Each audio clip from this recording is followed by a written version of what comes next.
Electrostatics क्या होता है?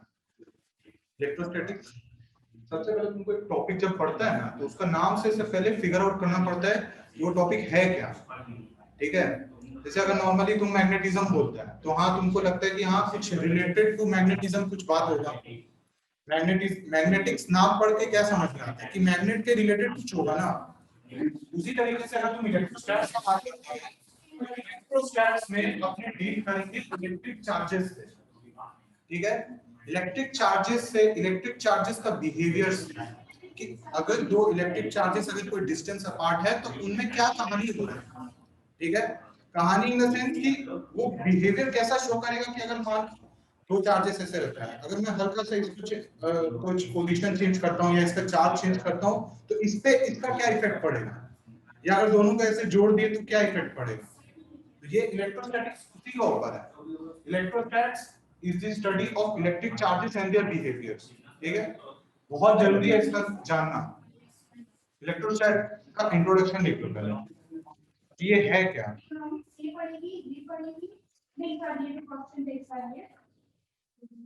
ठीक है, तुमको एग्जाम में लिख के आना है ये डेफिनेशन। डेफिनेशन इंपॉर्टेंट है एग्जाम का पर्सपेक्टिव से अगर तुम देखोगी तो ये डेफिनेशन बहुत इंपॉर्टेंट है। It is a branch of physics where we study, it is a branch of physics where we study about the nature and study about the nature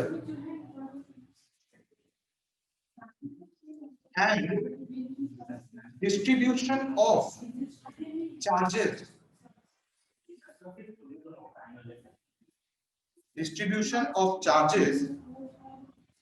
and the consequences of such distributions.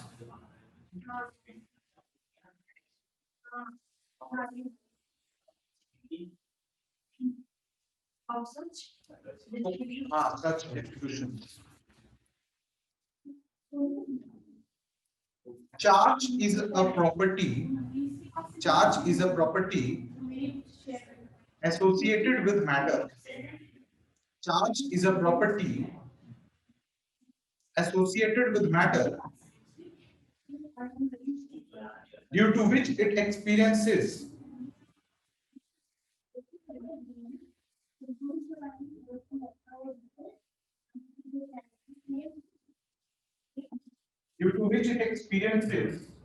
electric and magnetic.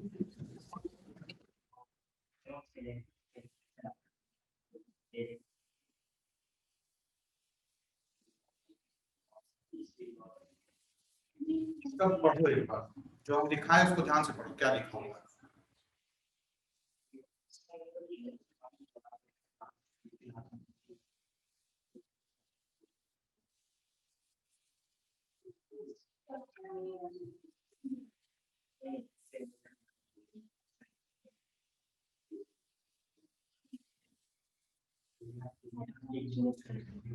Charge is a property associated with charge is a property associated with matter.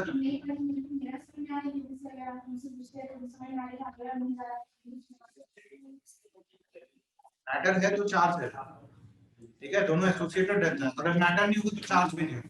लेकिन अगर matter है तो जरूरी नहीं है कि charge हो, क्योंकि एक जो मैटर होता है, कोई भी बॉडी होता है वो न्यूट्रल भी हो सकता है, नेगेटिवली चार्ज भी हो सकता है, पॉजिटिवली चार्ज भी हो सकता है। अब पॉजिटिवली चार्ज का मतलब क्या हो गया, अगर एक बॉडी को अपने बोले कि एक बॉडी है, मान लो एक एटम का बारे में बात करते हैं पहले। ठीक है, एटम ऐसे होता है,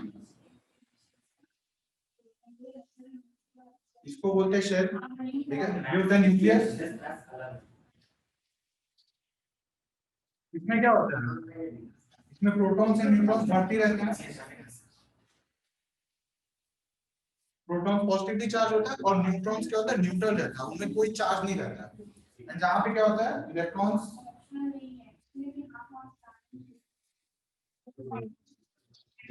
ये इलेक्ट्रॉन होते हैं तो होते हैं नेगेटिवली चार्ज होते हैं। क्यों क्यों नेगेटिवली चार्ज क्यों बोलते हैं?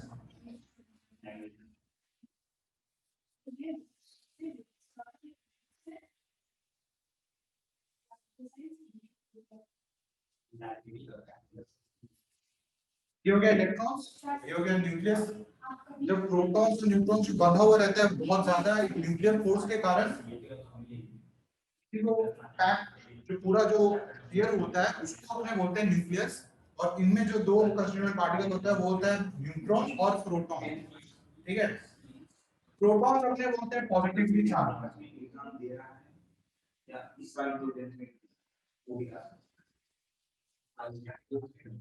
इलेक्ट्रॉन बोलते हैं नेगेटिवली चार्ज।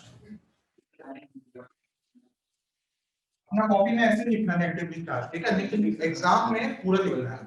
ठीक है, जो इंग्लिश में बोलते हैं ना नेगेटिवली, वैसे लिखना है। ऐसे लिख दोगे तो मार्क्स कटेगा, लेकिन अपने को टाइम वेस्ट नहीं करना चाहता, तो इसलिए नेगेटिवली चार्ज, पॉजिटिवली चार्ज।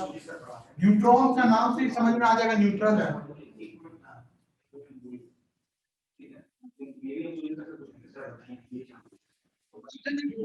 बोलते हैं कि पॉजिटिवली चार्ज होता है, एक बॉडी पॉजिटिवली चार्ज होता है, इसका मतलब ये होता है कि उसमें इलेक्ट्रॉन का कमी है।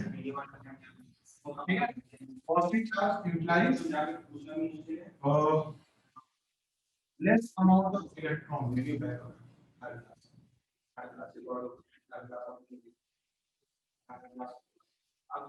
जैसे आपने बोले कि ये बॉडी +1 चार्ज है, इसका मतलब क्या, उसमें एक इलेक्ट्रॉन कम है। उसी तरीके से नेगेटिवली चार्ज का मतलब क्या होगा, excess of electron. Excess of electrons, excess of electrons होने से बॉडी को अपने नेगेटिवली चार्ज बोल देते हैं। अब तुम बोलेगा कि इसको पॉजिटिवली क्यों बोले, इसको नेगेटिवली क्यों बोले। हम लोग ऐसा भी तो बोल सकते थे ना कि हम प्रोटॉन हटा दिए तो नेगेटिवली चार्ज हो गया, एक प्लस कम हो गया, एक नेगेटिव बढ़ गया। क्योंकि जब अभी तो हम आपका वो हट गया है मॉडर्न फिजिक्स, मॉडर्न फिजिक्स में जब पढ़ा जाएगा इन दोनों के बीच में बहुत ज्यादा न्यूक्लियर फोर्स होता है।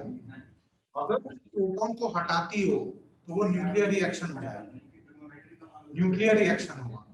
ठीक है, और वही स्टडी था पूरा, वही मॉडर्न फिजिक्स का स्टडी था कि कैसे प्रोटॉन्स जो न्यूट्रॉन्स का जो कमी के कारण जो न्यूक्लियर रिएक्शंस होते हैं वो इतना ज्यादा एनर्जी प्रोड्यूस करते हैं। वो तो पता ही होगा कि जो बॉम्ब्स बनते हैं, जो न्यूक्लियर बॉम्ब्स बनते हैं, क्यों बनते हैं, के अमाउंट ऑफ जितना एनर्जी प्रोड्यूस होता है, कितना डिवास्टेटिंग इफेक्ट होता है, इसीलिए अपने प्रोटॉन्स के रिस्पेक्ट में कभी बात ही नहीं करते हैं।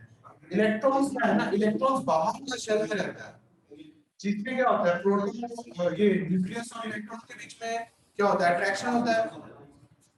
इन दोनों के बीच में अट्रैक्शन होता है ना, लेकिन ये अट्रैक्शन न्यूक्लियर फोर्स से बहुत कम है। ठीक है, ये इलेक्ट्रॉन ऐसे घूम रहा है ना, तो इन दोनों के बीच में क्या इलेक्ट्रिक फोर्स है, लेकिन इन दोनों के बीच में न्यूक्लियर फोर्स है। न्यूक्लियर फोर्स बहुत ज्यादा मतलब स्ट्रॉन्ग होता है। ठीक है, इलेक्ट्रिक फोर्स है बहुत स्ट्रॉन्ग होता है, लेकिन सिंस ये जो इलेक्ट्रिक फोर्स है जो इन दोनों के बीच में जो फोर्स लग रहा है वो बहुत कम है। ठीक है, कम इन द सेंस न्यूक्लियर जो फोर्स है उसके कंपैरेटिवली कम है, तो ये इजीली नॉक ऑफ हो जाता है। नॉक ऑफ का मतलब क्या है, ये अपना शेल से बाहर निकल जाता है।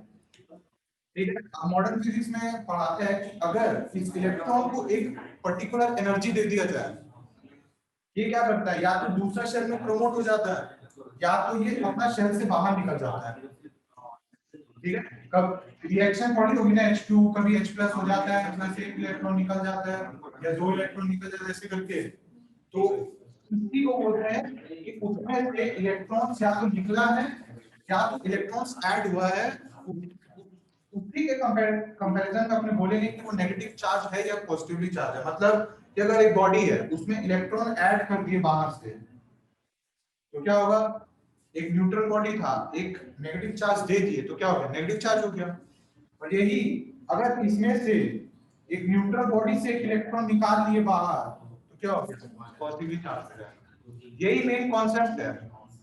ठीक है, चार्जिंग डिस्चार्जिंग जो भी है उनको बाद में अभी हम मेथड्स भी बताएंगे कि बहुत सारे मेथड्स होते हैं जिससे बॉडी को चार्ज भी किया जा सकता है, डिस्चार्ज भी किया जा सकता है। तो बनाना है, ये तो सबसे बेसिक मॉडल होता है, इसको बनाने का जरूरत नहीं है ना, लेकिन ये लिख लेना, ये जरूरी होता है। ठीक है, जब तुम न्यूमेरिकल सॉल्व करेगी ना तब तुमको काम में आएगा कि जब पॉजिटिवली चार्ज होती है तो तुमको दिमाग में ये याद रखना है कि इलेक्ट्रॉन्स की कमी है, और जब नेगेटिवली चार्ज होती है तब बोलना है कि इलेक्ट्रॉन्स का एक्सेस। ठीक है,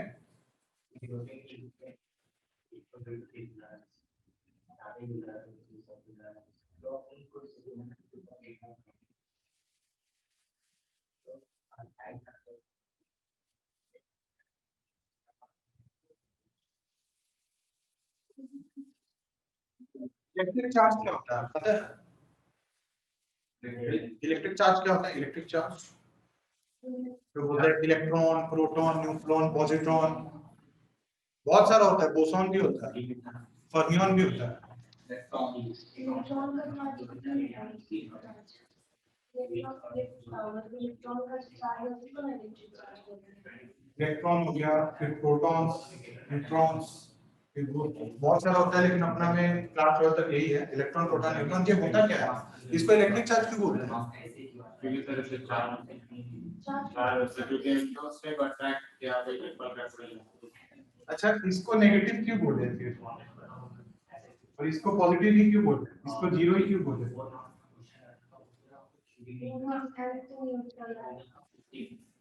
नहीं, तुमको मान लो एक अननोन बॉडी दे दिया, तुमको कैसे पता चलेगा कि वो पॉजिटिव है या नेगेटिव है? तो अच्छा मान लो तुम पहली हो जो डिस्कवर किया पार्टिकल जो किसी से अट्रैक्ट हो रहा है, तो तुम कैसे बोलेंगे हाँ ये नेगेटिव है, ये इलेक्ट्रॉन ही है? तो क्यों इसको नेगेटिव ही क्यों बोले? इसको ऐसा भी तो बोल सकते थे ना, प्रोटॉन नेगेटिव है, इलेक्ट्रॉन पॉजिटिव बोल देंगे, इलेक्ट्रॉन न्यूक्लियस के अंदर रहेगा और प्रोटॉन बाहर घूमेगा। सेल्यूलोज में बिहेव हो सकता है इसलिए नहीं, ऐसा नहीं होता, ये हम लोग का एजम्पशन है। ठीक है, ऐसा कोई यूनिवर्स में और भी कोई जगह होगा जहां पे बोलता होगा हाँ प्रोटॉन नेगेटिव है, इलेक्ट्रॉन नेगेटिव है, वो लोग का अपना फिजिक्स में क्या होगा, फिर प्रोटॉन उस न्यूक्लियस के अंदर होगा और वो प्रोटॉन जो है बाहर शेल में घूमेगा और इलेक्ट्रॉन क्या होगा, उस न्यूक्लियस के अंदर होगा। अपने को क्या, अपने को दो फंडामेंटल चीज पता है, force of attraction, force of repulsion. हम लोग बस अपना अंडरस्टैंडिंग के लिए प्लस और नेगेटिव साइन देंगे।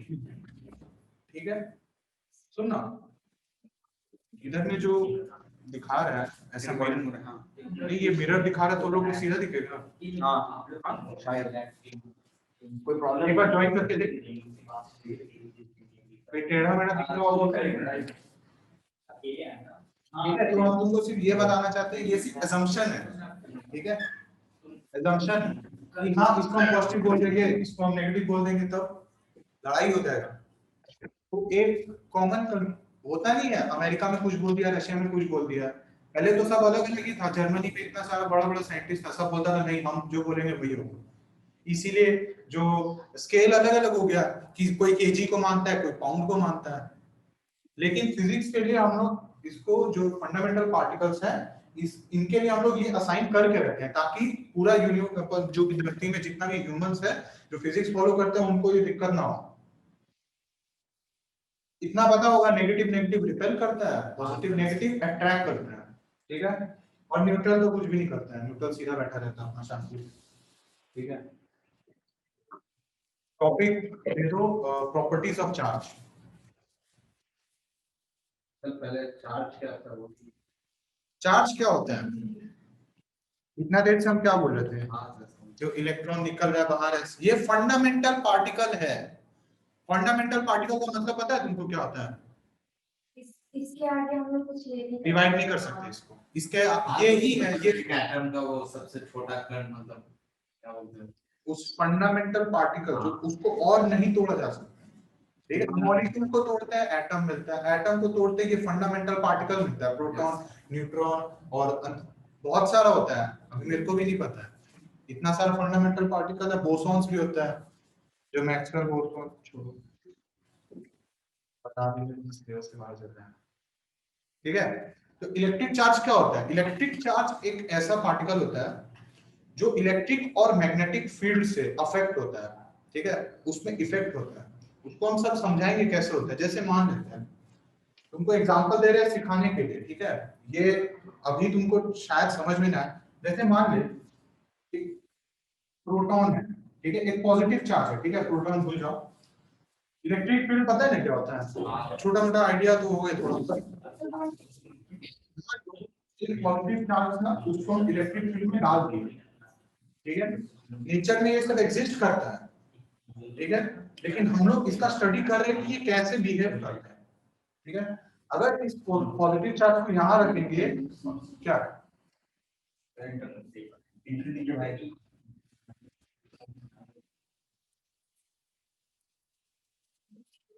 सीधा दिख रहा है ना। अच्छा हाँ 40 मिनट में खत्म क्या करें दूसरे को लिंक भेजना होगा। ठीक है ठीक है। हाँ ठीक है ठीक है।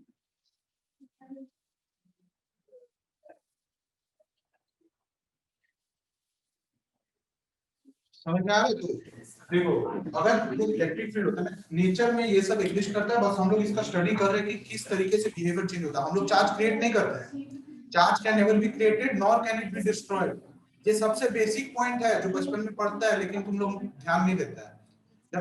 जब सच में फिजिक्स पढ़ोगे ना तब तुमको समझ में आएगा ये सिंगल लाइन का मीनिंग कितना बड़ा, ठीक है। नेचर में क्या ये एग्जिस्ट करता है, हम लोग बस इसमें बिहेवियर चेंज देखते हैं।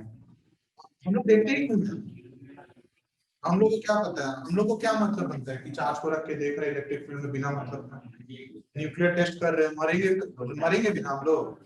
अगर न्यूक्लियर रिएक्शन करोगे तो मरते ही है। मैरी क्यूरी का क्या हुआ था, इतना रेडिएशन फैल गई कि उसका फाइनली डेथ हो गया था।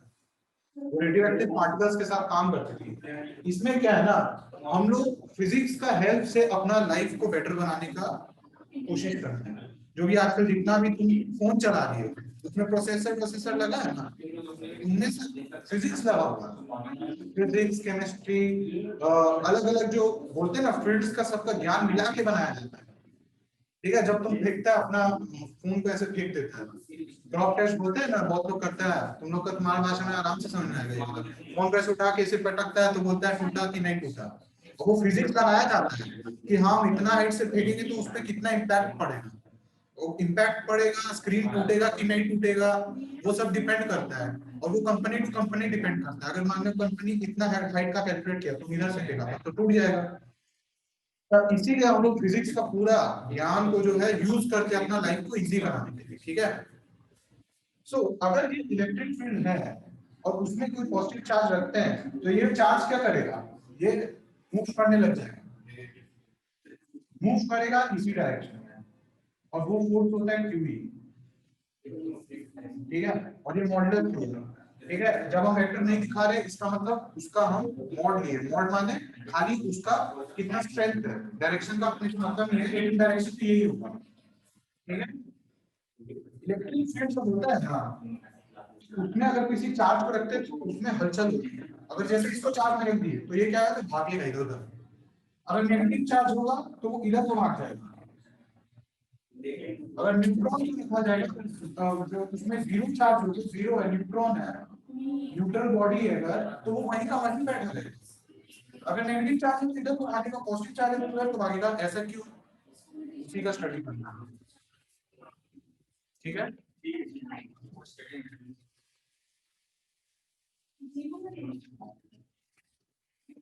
अब तुमको क्लियर कट आइडिया हो रहा होगा कि क्यों पढ़ रहे हैं, इलेक्ट्रिक चार्जेस क्या है क्या नहीं है, कैसे बिहेव कर रहा है। धीरे धीरे सब पिक्चर खुलते जाएगा, ठीक है।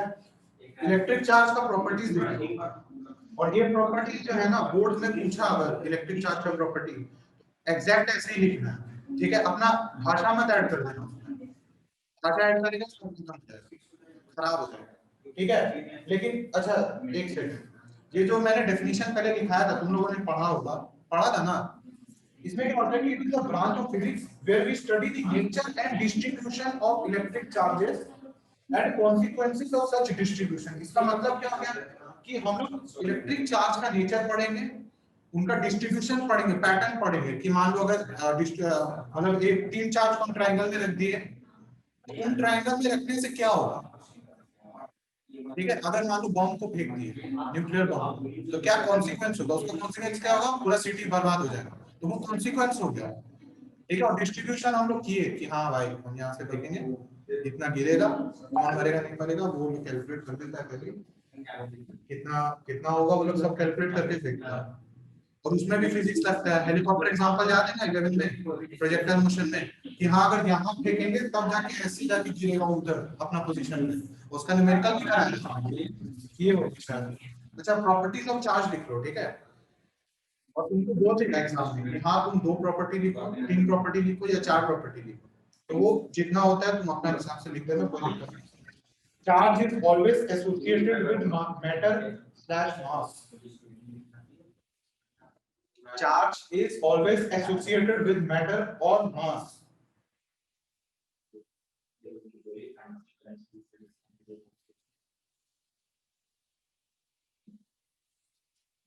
जल्दी जल्दी लिखो, एकदम ब्यूटीफुली लिखने का नहीं, तुमको ऐसा नोट्स बनाना है कि तुम बाद में समझ पाए अच्छा से। इस पॉइंट का मतलब समझ में आया? शुरू में बताए थे कि अगर मैटर है तभी चार्ज होगा, ऐसा नहीं कि चार्ज है मतलब मैटर ही नहीं, ठीक है। Vice versa is not possible.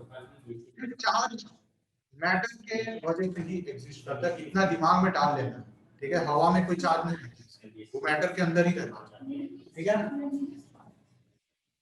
Charge on an object is quantized.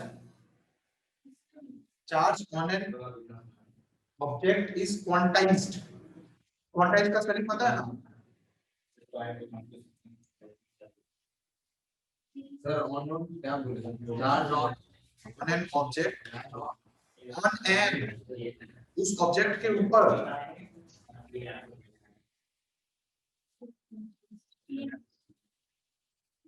Book खोलना पड़ेगा, ठीक है। सुनो बुक खोल के एक एक वर्ड का मतलब समझ में आना चाहिए, ठीक है। उनको डेफिनेशंस पढ़ना है, ऐसा नहीं कि हम लिखा दिए घर जाके नहीं पढ़ना है, घर जाके पढ़ना है। और इसको तुमको क्या करना है, एक बार इसको पढ़ा तुमको बुक से डेफिनेशन लर्न करना है, ठीक है। ये तुम लोग का अंडरस्टैंडिंग के लिए एक सिंपल लैंग्वेज में लिखा गया है, ठीक है। बुक में तुमको फैंसी लैंग्वेज लिख के देता है, फैंसी इन द सेंस मतलब थोड़ा हीरो बनता है, वो हीरो बनने वाला, ठीक है। हीरो बनेगा दिखाएगा देखो हमको इतना इंग्लिश आता है हम इतना इंग्लिश से, ठीक है। Charge on an object is quantized. अब ये जो स्टेटमेंट है बहुत दुख देता होगा सबको, सो पढ़ के कुछ समझ में आता नहीं है ना, इतना आसान है तुम सोचा भी नहीं होगा। तुम खोला होगा पढ़ा ये क्या लिखा है हमको तो कुछ समझ में नहीं आ रहा है,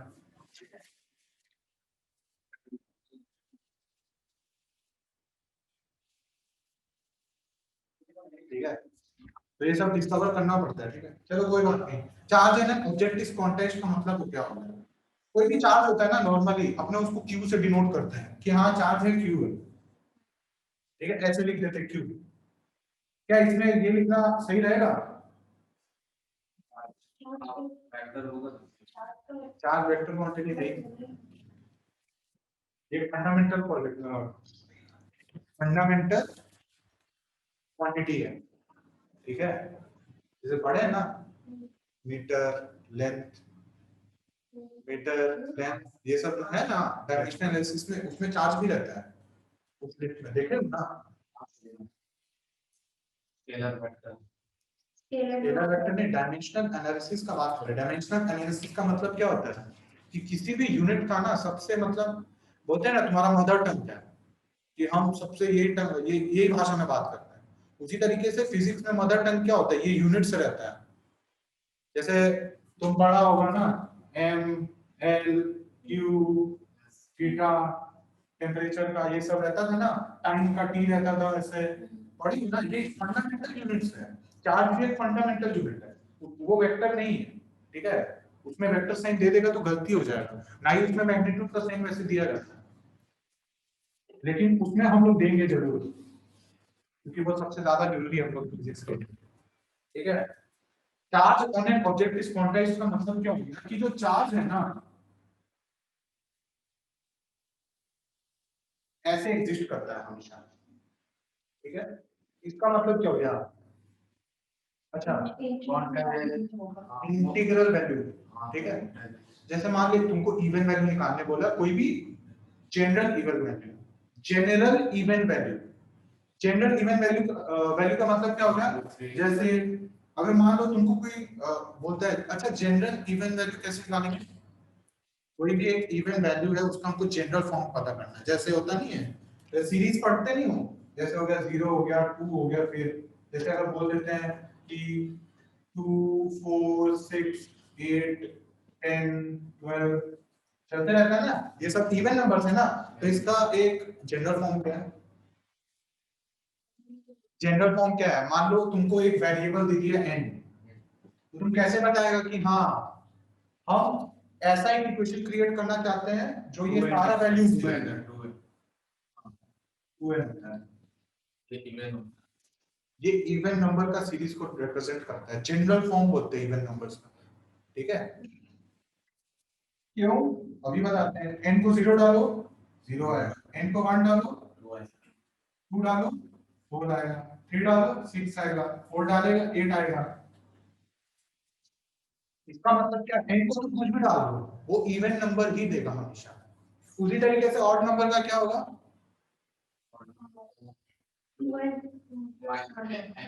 इतना टाइम नहीं लगना चाहिए, इतना टाइम नहीं लगना चाहिए, ये सब छोटा मोटा चीज है, ये अचानक से किसी भी क्वेश्चन में आ गया तो तुम अटक जाएगा वहीं पे, ठीक है? तुम्हारे पास सोच नहीं आया 2n minus 1 plus 1, ऐसे नहीं, डायरेक्ट 2n minus 1 एक सेकंड में, ठीक है? ऑड नंबर का सीरीज होता है वो 2n minus 1 होता है। क्यों? अपनी जनरल फॉर्म क्यों बोलते हैं? जनरल क्यों बोलते हैं? क्यों? क्योंकि फिजिक्स में क्या होता है ना, जैसे हम बताते हैं तुमको, अपने सब जनरल फॉर्म का ही क्यों बात करते हैं हमेशा? एक वेरिएबल नाम का चीज सुनिए, वेरिएबल नाम का चीज सुना क्या होता है? वेरिएबल मतलब क्या? जो चेंज होता है टाइम के साथ, ठीक है? जैसे तुम एग्जांपल ले ले, वेरिएबल क्या होता है? वेरिएबल मतलब user defined value. User defined मतलब वेरिएबल वो एक ऐसा वैल्यू होता है जो तुम डिसाइड करेगा। जैसे force equal to mass into acceleration,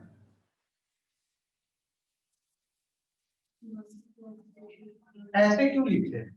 हम ऐसे भी तो लिख सकते थे ना, 10 newton equal to 2 K G into 5 metre पर सेकंड स्क्वायर। तो वो जनरल हो गया, वो चेंज होगा। ये फॉर्मूला क्यों है?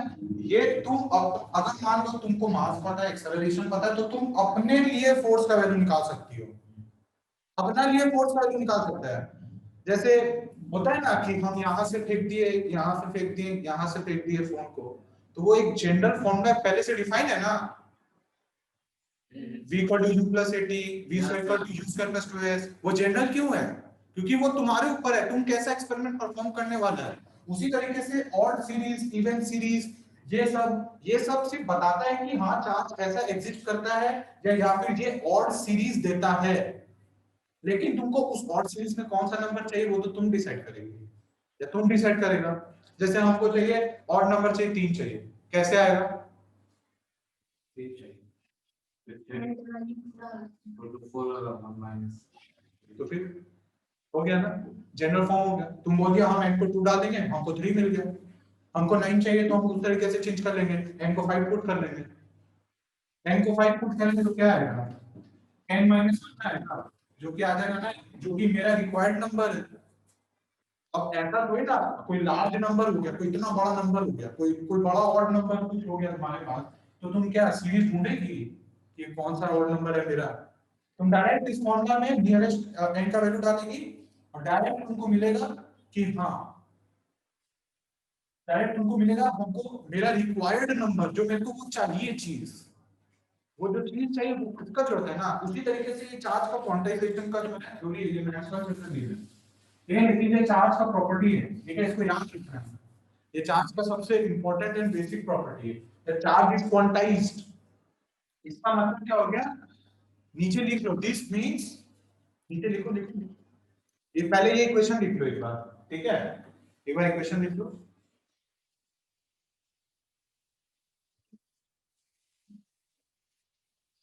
the equation means that charge can only exist in integral multiples of ne, or integral multiple of e.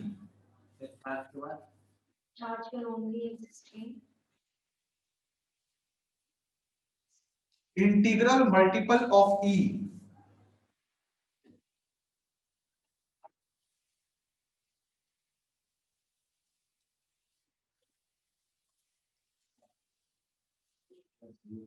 ठीक है। अच्छा, जब तुमको ना हम बता दें, जब तुमको ई बोल दिया जाता है, ठीक है, जब तुमको ई बोल दिया जाता है, हम जब ई लिखे ना यहाँ पे, ई का मतलब होता है 1.6 into 10 power minus 19 साइन का बात नहीं होता है। ई जब लिखे तो उसका खाली अपने को ये वैल्यू का मतलब है, ठीक है, वैल्यू से मतलब है, चार साइन से कोई मतलब नहीं। क्यों? क्योंकि अपने साइन यहाँ पहले डिफाइन कर रखे हैं कि अपने को क्या है, इंटीग्रल, क्योंकि प्रोटॉन इलेक्ट्रॉन का चार्ज क्या होता है, सेम होता है, बस उल्टा मैग्नीट्यूड होता है। मैग्नीट्यूड इज ऑपोजिट, ये पॉजिटिव होता है, वो नेगेटिव होता है। उसी तरीके से अगर तुम यहाँ पे ई लिखा है, हम ई माइनस नहीं लिखे हैं, ई लिखे हैं खाली, ठीक है, ई का मतलब हो गया खाली ये चीज, ठीक है, ई का मतलब हो गया खाली ये चीज, ठीक है। अब तुमको इस इक्वेशन को तोड़ के दिखाते हैं, ये लिख लो, ठीक है, और यहाँ पे लिख दो no sign, no sign use, ठीक है।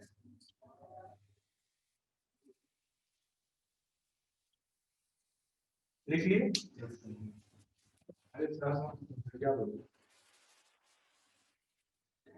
वो ऐसे ही घोड़ा बना दे तुम लोग बड़े नहीं, ठीक है। अच्छा, ये चार्ज है, एक जनरल फॉर्म समझ में आ गया ना। अब हमको ये चार्ज का मतलब समझना है, हमको अपना हिसाब से चार्ज का वैल्यू मिल जाएगा इसी इक्वेशन से।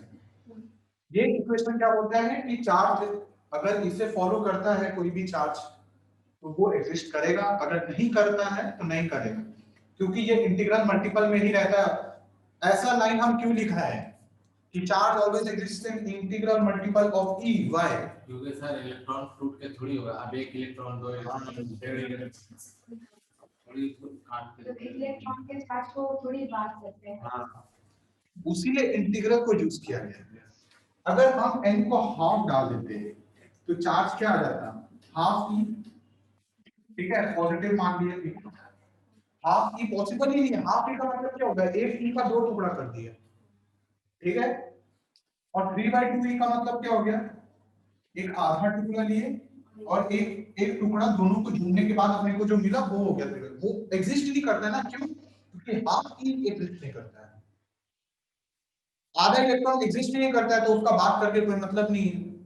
और बात करना प्लस माइनस का, चार्ज पॉजिटिव या नेगेटिव दोनों हो सकता है।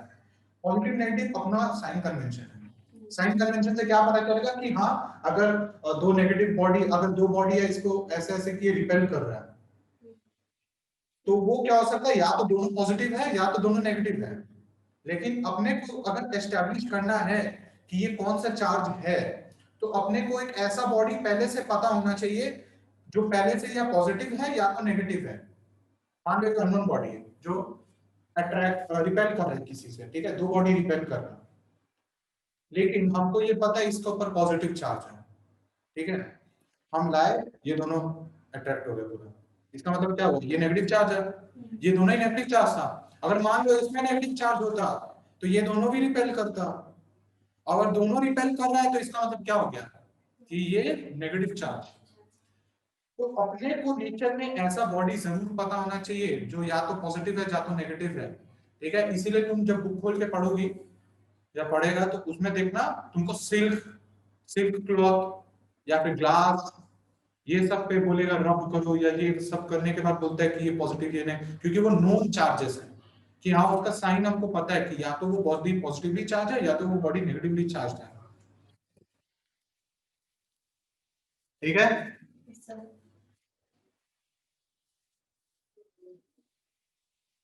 इनवैलिड इनपुट,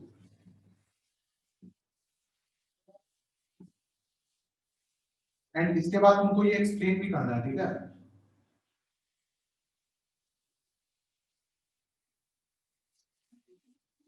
तुम लोग का टाइम वाइम से तो दिक्कत नहीं है ना, 8:30-9 बजे तक नहीं है ना, ठीक। तुम लोग का सिलेबस कंप्लीट करना जरूरी है क्योंकि तुमको बहुत क्रूशियल टाइम है, ठीक है। देखो तुमको अभी क्या करना है ना, बहुत जरूरी है ये करना, प्रीवियस ईयर पेपर सॉल्व करना बहुत जरूरी है। ये जो बुक है वो 2016 तक का है, ठीक है, 2016 है उसमें खाली, होम जुगाड़ की गई थी, तो उसमें खाली 2016 तक का क्वेश्चन है और प्रीवियस ईयर क्वेश्चन है। तुम लोग के पास क्वेश्चन पेपर है ना? क्वेश्चन पेपर्स है ना? हमको एक तो देगा जेरोक्स या फिर फोटो भेज देगा, हम बस तुम लोग का क्वेश्चंस का लेवल देखना चाहते हैं, क्योंकि ये जो हम पढ़ा रहे हैं ये क्वेश्चंस का पूरा लेवल मैच करता है, ठीक है? अगर ये पढ़ लिया तो क्वेश्चंस हलवा लगेगा, ठीक है? तुमको बहुत मेहनत करना पड़ेगा, क्योंकि जो तुम लोग का अभी टाइम है ये बहुत क्रूशियल है। ये सब समझने का उतना टाइम नहीं है तुम लोग के पास, तुमको ये समझना है, घर जाना है, फिर से समझना है, क्वेश्चंस लगाना चालू, इससे रिलेटेड जितना क्वेश्चन है वो लगाना चालू।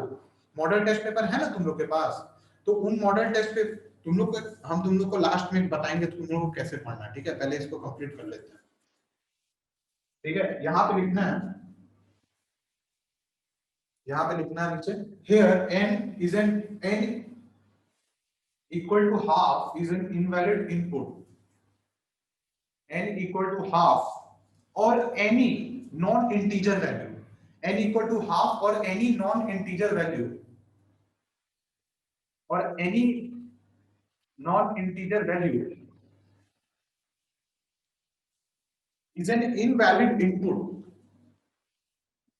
is an invalid input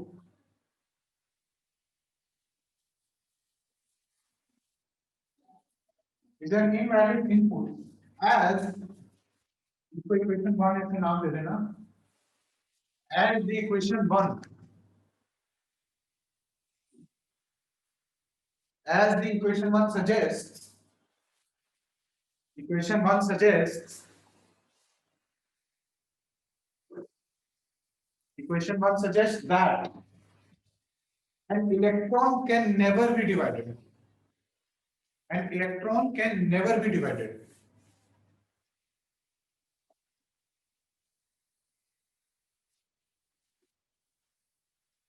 an electron can never be divided as it is a fundamental particle, as it is a fundamental particle,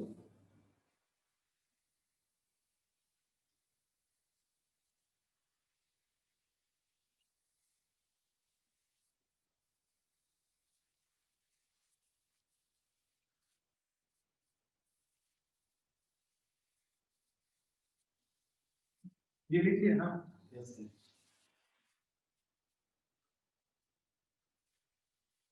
ठीक है? इसमें अब बहुत सारा चीज ध्यान में रखना, ठीक है? पहला तो n का वैल्यू क्या हो सकता है? इंटीजर वैल्यू हो सकता है, लेकिन नेगेटिव भी हो सकता है, हो सकता है, ठीक है? जैसे मान लो n का वैल्यू मान डाल दिए -1, तो q का वैल्यू क्या आ जाएगा? प्लस माइनस -1 e, ये होगा ना, खाली n को -1 डाल दिए, समझ में आ रहा है ना? ठीक है?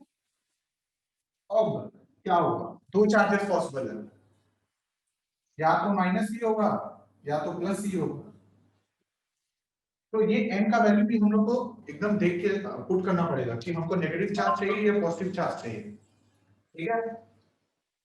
तो ये एक जनरल इक्वेशन है, इसमें पॉजिटिव नेगेटिव दोनों ही डाल सकता है, एंड बगल में यहाँ पे लिख देना n बिलोंग्स टू इंटीजर, ये कंडीशन बहुत इंपॉर्टेंट है, n बिलोंगिंग टू इंटीजर, वो इक्वेशन के बगल में ही लिखना कि n बिलोंगिंग टू इंटीजर, ये बहुत इंपॉर्टेंट है, क्योंकि इसके बिना ये इक्वेशन का कोई मतलब ही नहीं बनता है, ठीक है? जब आपने बोल दिया q equal two plus minus n e, n एक इंटीजर है तो है, उसके बिना आपने कोई वैल्यू एक्सेप्ट नहीं करेंगे, ठीक है? तो n का वैल्यू भी तुमको बहुत ध्यान से देख के सब्स्टिट्यूट करना पड़ेगा कि हमको पॉजिटिव चार्ज चाहिए या नेगेटिव चार्ज चाहिए। अगर मान लो तुमको पॉजिटिव चार्ज चाहिए था, तो तुम सिंपली डिफाइन कर सकता है कि हमको 1 ई चार्ज चाहिए, तो n का वैल्यू डालने से अपने को 2 से 3 दो चार्ज मिल सकता है, ठीक है? दो पॉसिबिलिटीज हमेशा तुम्हारे पास रहेगा कि या तो पॉजिटिव चार्ज मिलेगा या तो नेगेटिव, तुमको जो चाहिए तुम अपने हिसाब से डाल सकते हो, ठीक है?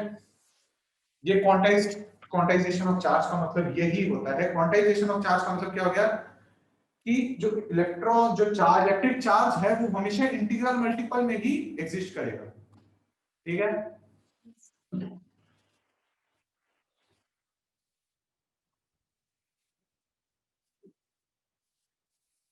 कितना हलवा था, नाम सुनने डर लगता है ना, सबको सबको लगता है, जब 11th में जाता है सबको डर लगता है, ठीक है?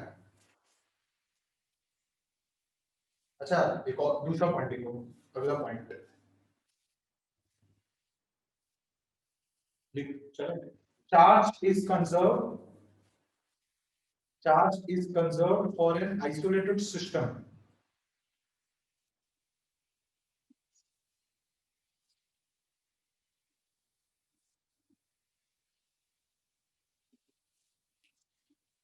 IE. Charge can neither be created nor can it be destroyed.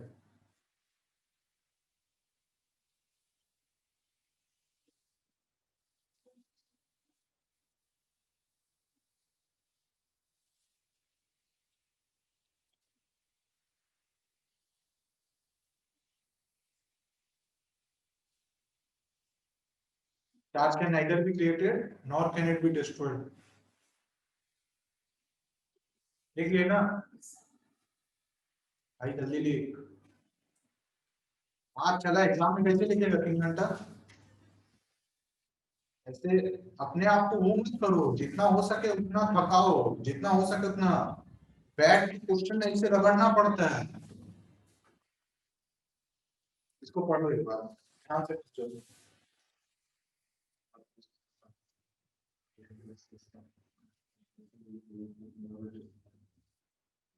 ठीक है, हम लोग को थोड़ा स्पीड गेन करना पड़ेगा, ऐसे नहीं चलेगा, ठीक है। अब अभी तुम लोग को पूरा हम क्या करते हैं ना, हम पहले सिलेबस जो चैप्टर होता है उसका इंट्रोडक्शन तगड़ा करते हैं। इंट्रोडक्शन तगड़ा होने से दिमाग में सेट हो जाता है चैप्टर, क्योंकि इसके बाद जो जितना पार्ट है, ठीक है, वो सारा मैथमेटिक्स से रिलेटेड होता है, ठीक है, पता है ना, पूरा मैथमेटिक्स से रिलेटेड हो जाएगा। उसमें लॉजिक लगेगा, जो ये पढ़ा रहे ये लॉजिक लगेगा, एंड जो इक्वेशन अभी होगा वो मैथमेटिकली होगा, ठीक है, वो सब मैथमेटिक्स है। अगर मैथमेटिक्स अच्छा से आता है तो ये आसानी से हैंडल हो जाएगा तुमसे, ठीक है। अच्छा, आइसोलेटेड सिस्टम क्या होता है? आइसोलेटेड सिस्टम का मतलब पता है?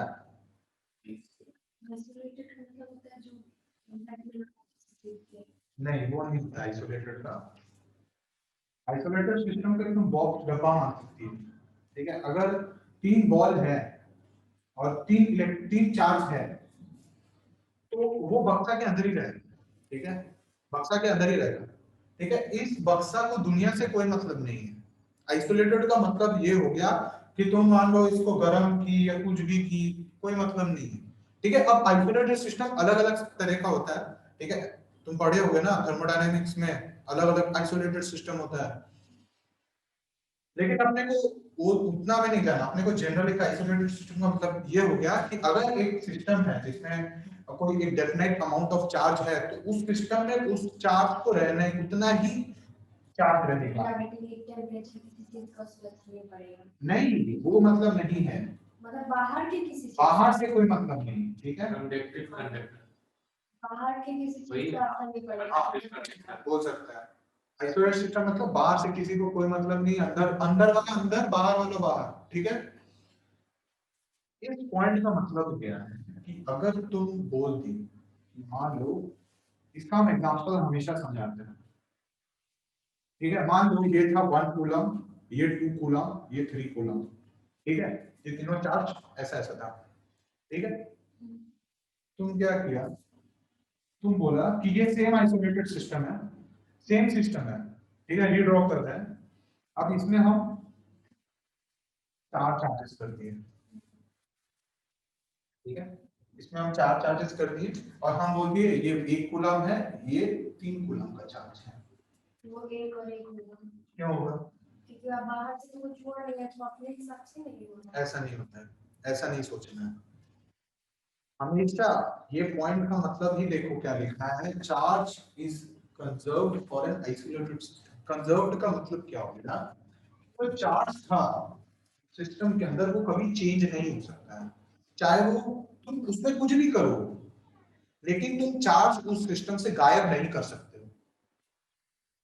मतलब कि इसको अगर यूं कहें तो टोटल सब कांस्टेंट रहता है चार्ज का। एक सिस्टम में तुम किसी भी चार्ज को गायब नहीं कर सकता है, चार्ज है तो है, अगर तुम उसको तोड़ दिया वो बात अलग है, एक बॉडी को तोड़ा जा सकता है, फंडामेंटल पार्टिकल को नहीं, ये बॉडी है, ठीक है, जिसमें इतना चार्ज है, उसको हम तोड़ दिए, ठीक है। माइक्रोस्कोपिक का बात दिमाग से निकाल देना जब भी पढ़ेगा ना, क्योंकि अपने जब चार्ज कैसे बात करेंगे ना, तो ये समझ लेना कि ये बहुत सारा आइटम्स बना बॉडी, तो उसको तोड़ दिए, ठीक है, क्योंकि ये तो फिजिकल बॉडी है, ठीक है, एटॉमिक तो है नहीं, बहुत माइक्रोस्कोपिक तो है नहीं, तो इसीलिए तोड़ा भी जा सकता है, बॉडी को तोड़ सकते हैं ना, इसको अगर चार्ज दे देंगे बीच से तोड़ सकते हैं, ये फंडामेंटल पॉइंट है। तो ये अगर मान लो इस बोल दिए इधर चार चार्ज है, तो इसका मतलब क्या है कि अगर इस सिस्टम में टोटल चार्ज कितना है, 9, 3 2 5 6 6 क्या, 6 हाँ बोलना पड़ेगा, कूलम नहीं बोलेगा तो एग्जाम में आदत हो जाएगा 6 लिख के आ जाएगा, उसी का मार्क्स कटता है फिर, ठीक है, आधा मार्क्स काट लेता है, मतलब जो क्वेश्चन का समझ होगा उसमें से मेजॉरिटी जो पोर्शन होता है वो लोग मार्क्स काट लेता है, बोलेगा फिजिक्स कर रहा है, तो ये कहाँ है, ठीक है। जब भी बोलना है तो 6 कूलम, हम बोल रहे हैं तो हम 1 कूलम 2 कूलम 3 कूलम ऐसे ना बोले, हम 1 2 3 बोल देंगे तो क्या समझ में आएगा, हम कूलम का बात कर रहे हैं, ठीक है।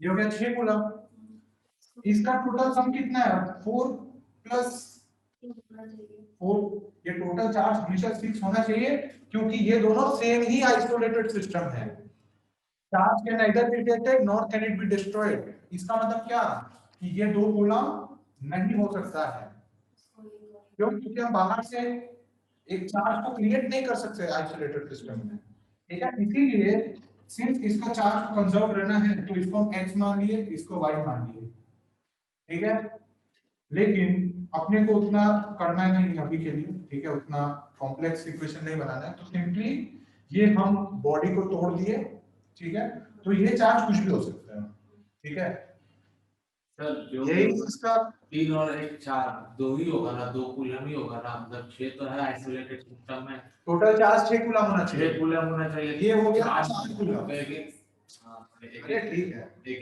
दे देंगे और क्या हो जाएगा, जरूरी नहीं है, उससे कम भी तो हो सकता है, बॉडी में बोला है इलेक्ट्रॉन का चार्ज तो हाँ बोला है, उसमें हो सकता है मगर सिस्टम में नहीं हो सकता, सिस्टम में तो कितने नहीं क्योंकि आप तो बोल रहे बॉडी का चार्ज तो कम बेसिक किया जा सकता है, लेकिन इलेक्ट्रॉन का नहीं कर सकते, ये इसका खूबसूरती है, जब हम x और y बोल रहे थे ना तब उसका मतलब ही अलग होता है, इसका मतलब x और y कुछ भी हो सकता है, मान लो इसमें इसमें 3 कूलम, इसमें -1 कूलम, तब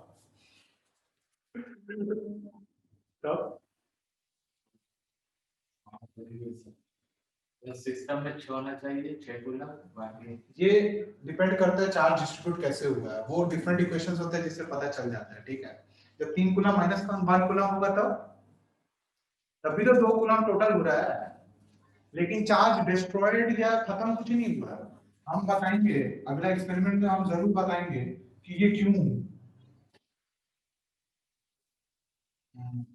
3 कूलम क्योंकि अपना -1 कूलम,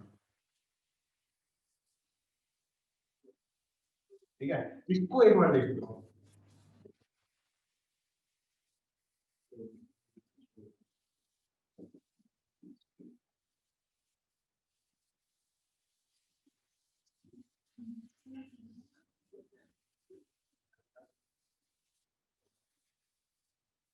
तो वो सिस्टम ना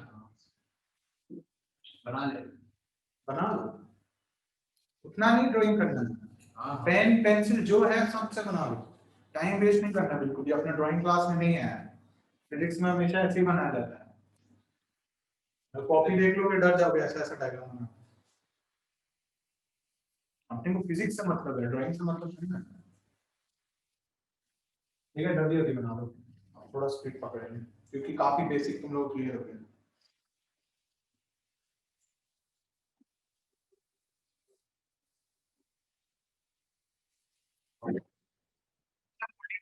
पोटेंशियल होता है पता है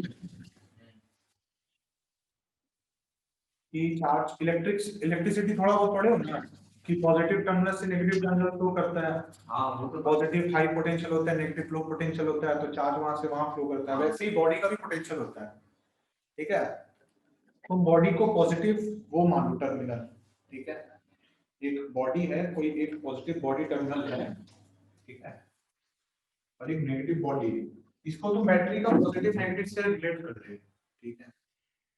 जब तुम इन दोनों को कनेक्ट करेगा, कनेक्ट इन द सेंस तुम वायर से कनेक्ट करो चाहे डायरेक्ट कनेक्ट करो, चार्ज इलेक्ट्रॉन फ्लो होगा,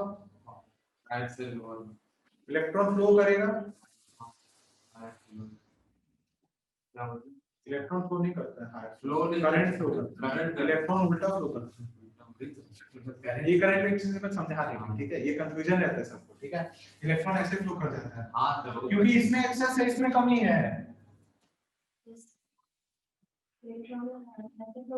इलेक्ट्रॉन जिस दिशा में चार्ज नहीं, उल्टे करंट। लेकिन बहुत लोग क्या करता है, इसको और कंफ्यूजन, छोड़ो हम नहीं करेंगे, तुम लोग और कंफ्यूज हो जाएगा, तुमको इलेक्ट्रिक चार्जिंग नहीं समझ में आएगा, ठीक है। यहाँ पे देखो, जैसे ये दोनों बॉडी कांटेक्ट में आएगा, मान लो इसको स्ट्रिंग से जोड़ दिए, स्ट्रिंग से जोड़ो चाहे इसको डायरेक्ट दोनों ऐसे मिला दो, इलेक्ट्रॉन ट्रांसफर होगा, इलेक्ट्रॉन ट्रांसफर होगा, उससे अपने बॉडी का चार्ज चेंज कर सकते हैं, इसको बोलते हैं चार्जिंग बाय कंडक्शन, ठीक है। और ये सब बच्चा लोग वाला चीजें हम नहीं पढ़ाने वाले, ठीक है।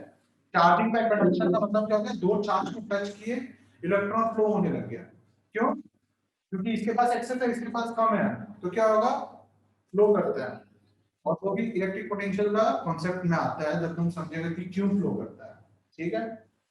जब फ्लो करेगा ना, तब क्या होगा, इसमें चार्ज कम होगा, इसमें चार्ज और बढ़ जाएगा, तो इसका मदद से अपने ये चार्ज कॉन्फ़िगरेशन भी अचीव कर सकते हैं, समझे? अपने चार्जेस को ऐसे मैनिपुलेट कर सकते हैं, ठीक है, क्योंकि चार्जेस में जो इलेक्ट्रॉन ट्रांसफर है ना, वही मेन गेम है। मान लो हम कोई ऐसा मेथड क्रिएट किए जिसमें यहाँ में 3 कूलम हो गया, इसमें 1 कूलम हो गया, -1 कूलम हो गया, तब भी चार्ज क्रिएट नहीं किए अपने, मैटर जो है कांस्टेंट रहता है, लेकिन बस चार्ज डिस्ट्रीब्यूट किए हैं, ये चार्ज डिस्ट्रीब्यूट हुआ है, क्रिएट नहीं हुआ है, ये समझ में आया, ठीक है। ये तो मैं कंफ्यूजन बिल्कुल भी नहीं देना चाहता, अगला पॉइंट लिख लो,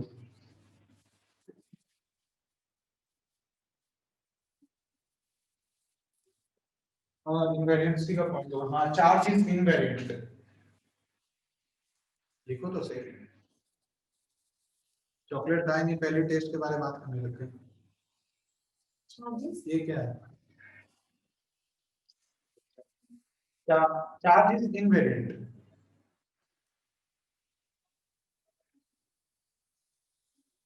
चार्ज इज इनवेरिएंट, ब्रैकेट में लिखो, ब्रैकेट में इंडिपेंडेंट ऑफ रेफरेंस फ्रेम,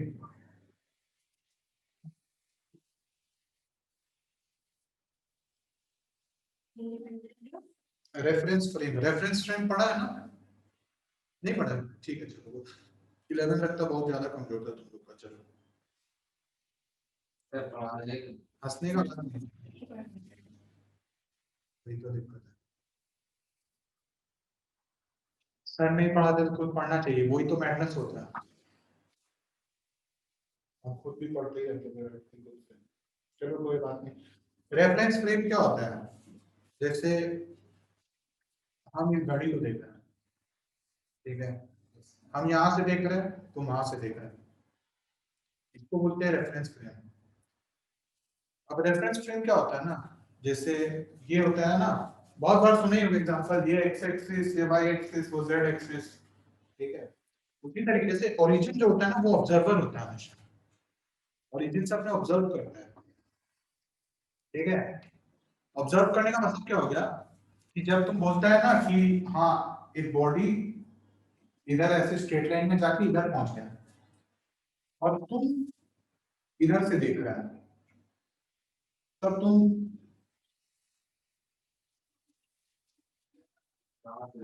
यहाँ से देख रहा है, ठीक है, हम वहां से देख रहे हैं उस कोना से, तो मेरा भी ये हो गया वाई एक्सिस, ये एक्स एक्सिस, वो जेड एक्सिस, तो हम वहां से उस घड़ी को देख रहे हैं, तो ये मेरा रेफरेंस फ्रेम हो गया। तुम उस कॉर्नर से देखेगा तो वो रेफरेंस फ्रेम हो गया। तुम वहां से बैठ के देखेगा तो वो भी रेफरेंस फ्रेम है, क्योंकि imaginary X Y Y X Z create हो जाता है, क्योंकि फिजिक्स वैसे ही चलता है। ठीक है, फिजिक्स वैसे ही चलता है। हम इस पॉइंट से इसको देखे कि हाँ ये इधर चला गया। ठीक है, इस पॉइंट से तुम देखे तो क्या पता चला, ये मान ले हम एग्जांपल देते हैं, अभी समझ में आ जाएगा। यहां से यहां गया तो ये ऑब्जर्वर का हिसाब से क्या हुआ, यहां से यहां मूव किया है। लेकिन यही ऑब्जर्वर कोई इधर गया था, वो बोलेगा नहीं मेरा तो नेगेटिव एक्स में ऐसे मूवमेंट हो रहा, इसका पॉजिटिव एक्स में मूवमेंट हो रहा है ना। इसको बड़ा करिए, इमेजिन करना सीखो। इसका x और इसका y, इसका इसका हो गया -x, इसके इस ऑब्जर्वर के हिसाब से तो ये बॉडी इधर से इधर मूव किया है। ये इसका नेगेटिव और negative part negative x axis में ट्रावर्सल हुआ है, लेकिन इसके हिसाब से तो भाई बॉडी इससे दूर जा रहा है, इसके हिसाब से बॉडी इसके पास आ रहा है। तो हुआ ना अलग अलग डिफरेंस देखने में। जब तुम बाइक में जाता है, बाइक या गाड़ी या ट्रेवल करता है, तो तुमको लगता है ना आदमी इससे जा रहा है, तुम्हारे हिसाब से तो बहुत स्पीड में जाएगा, लेकिन जब तुम चलेगा तो तुम्हारे हिसाब से कोई और अलग होगा। और उसी समय अपने रिलेटिव वेलोसिटी का भी बात करते थे। हाँ सर, रिलेटिव वेलोसिटी का क्यों बात करते थे, क्योंकि रेफरेंस ऑफ फ्रेम चेंज होता था उसमें। इसी को बोलते हैं रेफरेंस ऑफ फ्रेम, कि हम किस नजरिए से देख रहे हैं। ठीक है, तो इसी को बोलते हैं रेफरेंस ऑफ फ्रेम, इसको समझ जाना। सर इसमें इलेक्ट्रॉन का मतलब चार्ज से क्या है? वही तो बता रहे हैं। अब देखो, जैसे तुम घड़ी में देख रहे हैं, यहाँ पे टाइम कितना हो रहा है, मेरा लिए कितना टाइम है, आपके लिए सेम टाइम। अगर वहीं पे चार्ज रख देंगे 2 कूलम चार्ज, तुम हमको भी वो 2 कूलम चार्ज ही दिखेगा, तुमको भी वो 2 कूलम चार्ज दिखेगा। जैसे तुम बहुत बार देखा है कि हाँ रिलेटिव वेलोसिटी देखिए ना, ट्रेन वाला एग्जांपल कुछ, कि हम यहाँ से देख रहे हैं तो ये ट्रेन मेरा साथ ही चल रहा है। मान लो 2 ट्रेन है, उसका वेलोसिटी सेम है। ठीक है, तो इस ट्रेन पे बैठ के देखा, क्या लगा, दोनों सेम ही चल रहा है। इसका मतलब क्या, अगर तुम अंदर जाके खिड़की से खिड़की देखेगा और नीचे पूरा बैकग्राउंड हटा देता है, तो मैं इमेजिन करो पूरा काला स्पेस में 2 ट्रेन चल रहा है सेम वेलोसिटी से, तो मैं इसे देख रहा है, तुम भी देख रहा है, तुम तो चल नहीं रहा, हम लोग दोनों बैठा हुआ है ना। तुमको तो वो पेड़ में बताता है ना कि हाँ तुम मूव कर रहा है, लेकिन मान पूरा काला है, उसमें खाली 2 बस ट्रेन ऐसे चल रहा है सेम वेलोसिटी से, तो तुम क्या बोलेगा। हम लोग रुके हुए, हम लोग तो मस्त बात कर रहे हैं, लेकिन अगर वही ट्रेन ऐसे जा रहा है, उल्टा नहीं सीधा जा रहा है नॉर्मली वैसे ही, लेकिन अब हम देख रहे हैं उसको यहाँ से, तो हमको क्या लगेगा, ट्रेन कुछ वेलोसिटी से जा रहा है, ऐसे वेलोसिटी से जा रहा है। जब हम ट्रेन में बैठे थे तो क्या लग रहा था, वेलोसिटी 0 है, लेकिन जब हम उधर से देखे तो ऐसा लगा नहीं ये तो ट्रेन जा रहा है। इसी को बोलते हैं इनवेरिएंसी और वेरिएंसी। यहाँ पे वेलोसिटी वेरी कर रहा है रेफरेंस फ्रेम के हिसाब से, लेकिन चार्ज कभी वेरी नहीं करता है। अगर तुम यहाँ से देखता है तो भी 2 कूलम, वहां से देखता है तो भी 2 कूलम। समझ में आया, समझ में आया इतना। इसी को समझाने के लिए सोचो, इतना छोटा छोटा जो कॉन्सेप्ट मिस आउट हो जाता है, इसी को समझाने के लिए कितना टाइम लग जा रहा है। सिलेबस खत्म करना पड़ेगा, ठीक है, तुम लोग का तो थोड़ा जोर लगाओ। प्रैक्टिकल भी करवाएगा ना, बोलो बोला के स्कूल में। हाँ, तो स्कूल में देखे थे, बैठा के पेपर ही दे दिया था कि लो लिख लो। प्रैक्टिकल तो फिर प्रैक्टिकल का चिंता मत करना। हम लोग का भी नहीं हुआ था, हम लोग तो पूरा करना होता है। अरे प्रैक्टिकल नहीं मार्क्स का, प्रैक्टिकल हम नहीं पढ़ाएंगे, तुम लोग को खुद मैनेज करना पड़ेगा, अभी टाइम नहीं है कुछ भी करने का। सब स्कूल से दे देगा खुद ही। स्कूल बोला था अब वो खुद ही दे देगा तो बोला है तो कोई दिक्कत नहीं। दूसरा पढ़ता है ऑलरेडी। दूसरा पढ़ लो, अगला पढ़ लो। Charge on a particular surface of a conductor, charge on a particular charge on a particular surface of a conductor, charge on a particular surface of a conductor particular surface of a conductor can be added algebraically.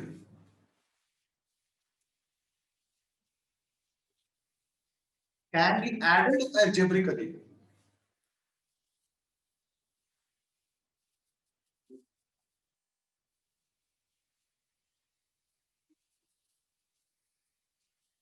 चलिए लिख लिए तो यहाँ पे देखिए इसका मतलब क्या है। जैसे हम एक तो क्वेश्चन पूछेंगे, ठीक है, 1 प्रोटॉन माइनस 1 इलेक्ट्रॉन का वैल्यू, ठीक है, 1 प्रोटॉन प्लस 1 इलेक्ट्रॉन का वैल्यू। प्रोटॉन इलेक्ट्रॉन का मतलब ये समझ लेना, ये पॉजिटिव 1, ठीक है, इसको हम हटा ही देते हैं, तो कंफ्यूजन नहीं होना चाहिए, वैसे ही सही लगता है। 1 प्रोटॉन का मतलब एक पॉजिटिव चार्ज, 1 इलेक्ट्रॉन का मतलब एक नेगेटिव चार्ज। तब इन दोनों का वैल्यू क्या होगा, हमको ई नहीं देना, ठीक है, क्योंकि दोनों का वैल्यू तो सेम ही होता है, चार्ज का मैग्नीट्यूड सेम होता है। तो तुम मेरे को ये बताओ कि इसका वैल्यू क्या आएगा। ये 0 है, ठीक है, 0 है, तुम बोल रहे हो 0 है, 0 इसका सर मतलब अगर ये तो आंसर कर देना तो कंसीडर करने की नहीं करें। चलो ऐसे लिख देते हैं, अब बेटर, अब ये तो अलग अलग एक प्रोटॉन है इलेक्ट्रॉन है, क्या होगा बताओ। नहीं मतलब अगर इको का तुम ये बताना चाहती हो ना हम चार्ज को क्यों लिखते हैं, तुम लोग को समझाना मुश्किल। चलो हम डायरेक्ट वैल्यू सब्स्टिट्यूट करते हैं, ठीक है, चार्ज का वैल्यू सब्स्टिट्यूट करें, 1 into 1.6 into 10 power minus 19 minus minus 1.6 into 10 power minus 19, ये बोलना चाहती हूँ ना, हम वही समझ रहे थे। ये 2 टाइम्स या फिर ये बोलो 3.2 into 10 power minus 19 होगा, ये ना गलत, क्या लिखा है तुमको पढ़ने में,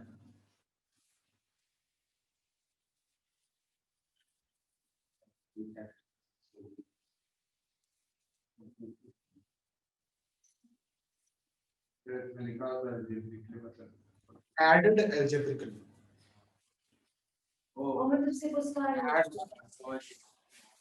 अलजेब्रा का रूल्स को फॉलो करें, लेकिन खाली एडिशन, ब्रैकेट में लिखो नॉट सब्ट्रैक्शन, नॉट सब्ट्रैक्शन, इसको बड़ा माइक्रो कट कर देना, ठीक है, कि ये गलत है, इसको लिखो, बहुत जरूरी है।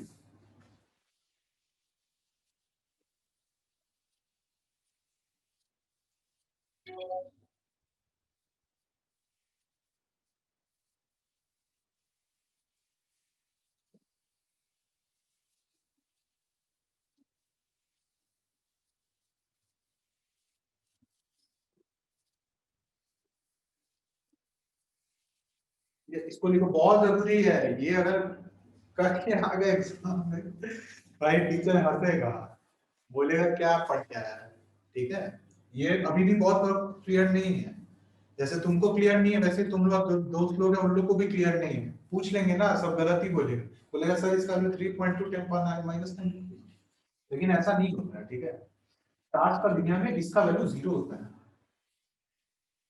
ठीक है, क्यों, क्योंकि ये इक्वेशन का मतलब समझो, मतलब, ठीक है, एक इक्वेशन जब लिखा जाता है जैसे y = mx + c, इसका मतलब एक स्ट्रेट लाइन का इक्वेशन है, उसी तरीके से इसका भी एक मतलब होता है, इसका मतलब क्या होता है कि जब एक प्रोटॉन और एक इलेक्ट्रॉन को दोनों को जोड़ेंगे, दोनों को जब जोड़ेंगे तब क्या होगा, वो बॉडी न्यूट्रल हो जाएगा। चार्ज का ये प्रॉपर्टी है ना कि नेगेटिव और पॉजिटिव चार्ज को जब जोड़ देंगे तो चार्ज क्या और नेट चार्ज 0 हो जाएगा। जो अपने डेफिनेशन दिए थे कि अगर एक इलेक्ट्रॉन निकाल दिए तो नेगेटिव चार्ज हो गया, लेकिन वही इलेक्ट्रॉन वापस डाल देंगे तो वो क्या न्यूट्रल हो जाएगा वापस से, ठीक है। इसका मतलब क्या हो गया कि जब एक पॉजिटिव चार्ज और एक नेगेटिव चार्ज को जब दोनों को कंबाइन कर दिया तो क्या आ गया, फाइनल जो आंसर आएगा वो आएगा 0, मतलब न्यूट्रल। लेकिन यही तुमको बोले दो प्रोटॉन प्लस एक इलेक्ट्रॉन, तो इसका वैल्यू क्या है, तुमको मतलब निकालना पड़ेगा मैथमेटिकली, लेकिन तुमको इसका मतलब ये समझना है कि तुम्हारे पास फाइनली एक ही चार्ज बचेगा और वो होगा 1 प्रोटॉन। क्यों? क्योंकि एक प्रोटॉन और एक इलेक्ट्रॉन तो मिल चुका है और वो न्यूट्रल हो चुका है, बचा क्या है, एक पॉजिटिव चार्ज बचा है। ठीक है, इसको न्यूक्लियर फिजिक्स, मॉडर्न फिजिक्स के हिसाब से मत देखना, इसको तुमको इलेक्ट्रोस्टैटिक्स के नजरिए से देखना है। ठीक है, इलेक्ट्रिक चार्ज के नजरिए से देखना है। लिख लो।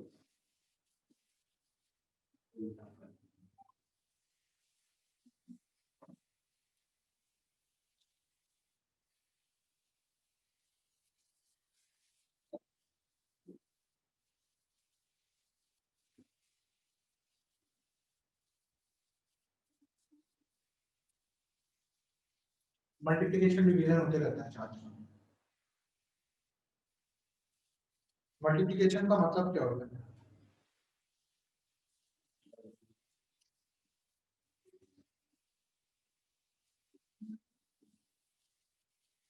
बेइज्जती नहीं कर रहे, मुझे पूछ रहे हैं।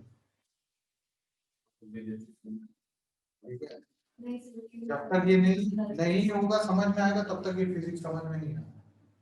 ठीक है, ये सब क्वेश्चन करना जरूरी है। हम ये क्वेश्चन इसीलिए कर रहे हैं क्योंकि हमको तुम्हारा दोनों का वो क्लैरिटी समझ में आ जाए, क्योंकि जब क्लैरिटी होता है तो सब्जेक्ट का एग्जाम में कोई हलवा लगता है सब क्वेश्चन। ठीक है, मल्टीप्लिकेशन का मतलब क्या होगा, ऐड करना किसी भी चीज को, मल्टीपल टाइम्स। जैसे तुम लिखता है 2 2 जा 4, मतलब क्या, 2 को 2 बार ऐड करेगा तब 4 है। उसी का मतलब ये भी हो गया, जैसे तुम 2 इंटू 2 ही लिखता है, मतलब तुम दो इलेक्ट्रॉन को 2 बार जोड़ दिया, मतलब 4 इलेक्ट्रॉन की बात कर रहा है। ठीक है, एक ऐसा इलेक्ट्रॉन जिसका मैग्नीट्यूड क्या होगा, 4e। ठीक है, तो बाकी लॉज फॉलो कर ले। ठीक है, चार्ज डिवाइड मल्टीप्लाई होता है, लेकिन माइनस नहीं होता है, हमेशा एडिशन होता है।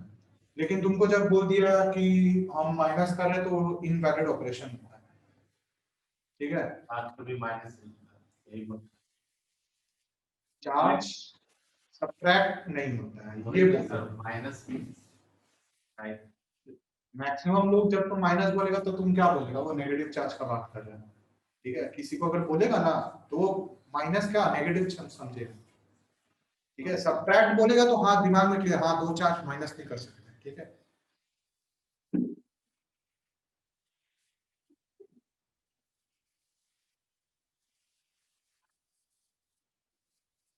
ठीक है, बोर्ड में जो है ना, इंग्लिश का बहुत महत्व है। तुम गलत इंग्लिश भी लिखता है फिजिक्स में उतना इंग्लिश लिखता नहीं वैसे टीचर लोग। ठीक है, उन लोग को मेन तुम्हारा इक्वेशन से मतलब है, तो इक्वेशंस में क्या लिखा है, इसके बाद प्रॉब्लम सॉल्व पढ़ाओगे, प्रॉब्लम सॉल्व पढ़ाएंगे। ठीक है,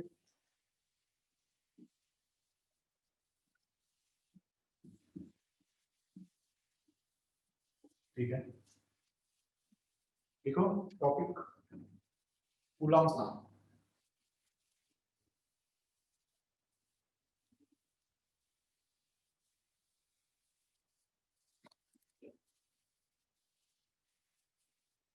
कूलम्ब्स लॉ, ठीक है, ये क्या कहता है,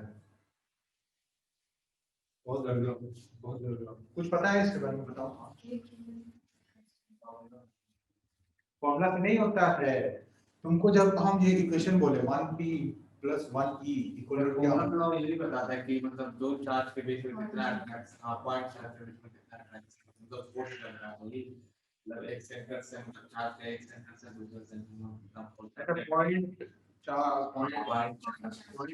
है ना, तो स्फेरिकली भी कर सकते हैं। ठीक है, एक स्फेरिकल चार्ज को पॉइंट चार्ज भी माना जाता है। हाँ, दूर से देखने पर वो ठीक है, ये बोलता है कि अगर दो चार्ज पड़ा हुआ है किसी जगह पे इनफाइनाइट डिस्टेंस का हम बात नहीं करेंगे क्योंकि कोई अट्रैक्शन ही नहीं होगा। ठीक है, कोई एक ऐसा डिस्टेंस में है दो चार्ज, जो डिस्टेंस हो गया हमारा d, और मान लो कोई एक पर्टिकुलर डिस्टेंस पे हम दो चार्ज कैसे रख दिए, तो क्या होगा, जाने से पहले ना बोला, जाने से पहले बोला। हाँ जरूर बुलाएंगे। अभी कितना लेट चलेगा क्लास?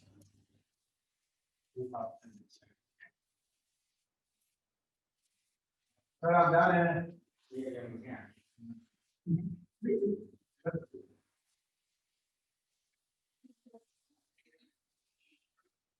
There's one meeting.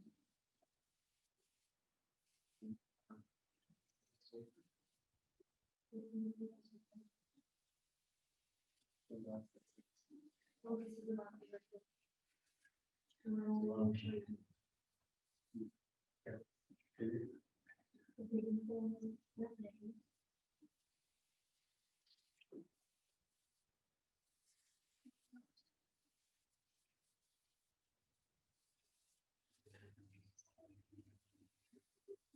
मतलब समझना पड़ेगा, बहुत जरूरी है। सर बोले तो मतलब समझना पड़ेगा। वो कूलम्स लॉ ऐसे नहीं है equal to Q1 Q2 by R square, वो तो नहीं। बोले कि ठीक है। एक दो दो चार- चार डिस्टेंस पे रखा हुआ है तो उनके अटैक हाँ मतलब वही सर कूलम्ब लॉ यही बोलता है कि अगर कोई दो पॉइंट चार्जेस हैं, उन लोग को किसी एक ऐसा इफेक्टिव डिस्टेंस पे रखे कि दोनों में एक अट्रैक्शन होता है। ठीक है, कोई ऐसा बिहेवियर देखा गया जिसको बोलते हैं या तो रिपल्शन या तो अट्रैक्शन। ठीक है, या तो दोनों अट्रैक्ट करेगा या तो रिपेल करेगा। अब वो कितना मैग्नीट्यूड से रिपेल या अट्रैक्ट करेगा उसका भी फोर्स निकालना है। ठीक है, तो कूलम्ब सर है वो इनका फोर्स निकाल चुका है कि हाँ अगर दो बॉडी बैठा है तो इसके बीच में क्या फोर्स लगेगा, इसको क्या फोर्स लगेगा कि ये दोनों रिपेल कितना मैग्नीट्यूड से हो रहा है। तो वो बोले कि जो फोर्स होगा ना, जो मैग्नीट्यूड ऑफ फोर्स होगा वो क्या होगा, proportional to the product of the charges. और जब इसको हम मान लिए Q2 और ये हो गया Q1। ठीक है, ठीक है। Also he said that the magnitude of force is inversely proportional to the square of the distance between them. ये d over square. If you take it as R, you have to substitute R. ठीक है, तो जो force होगा वो होगा inversely proportional to the square of the distance between the two charges.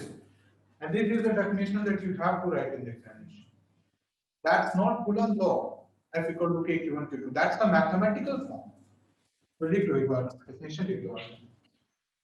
If two charges Q1 and तो Q2 बोले लिखा है सर क्या जो सेंटर से मतलब अट्रैक्ट करना force allow to second to now the center of the point charge. थोड़ा वेट कीजिए सर, थोड़ा वेट कीजिए। पूरा कैडबरी को पूरा नहीं खुलता है ना, धीरे धीरे खाता है ना, तो धीरे धीरे ना खाता है ना, एक ही बार में ऐसे। Grades का बस आधा plus एक कॉन्सेप्ट को धीरे धीरे पढ़ना है। ठीक है, कॉन्सेप्ट से मजाक करोगे तो कॉन्सेप्ट तुम्हारे साथ मजाक करेगा। इन क्वेश्चंस नहीं बनता है।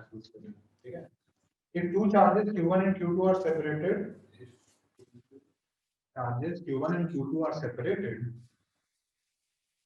by a distance sir Q1 and Q2 are separated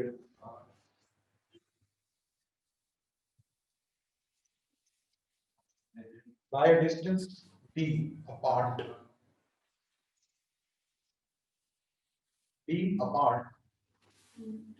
then the force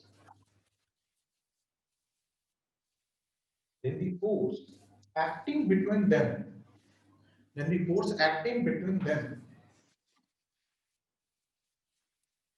is proportional to the product of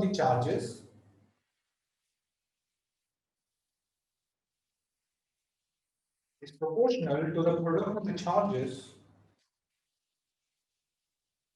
and is inversely proportional। ये आपको चार्जर में क्यों चलेगा? हाँ sir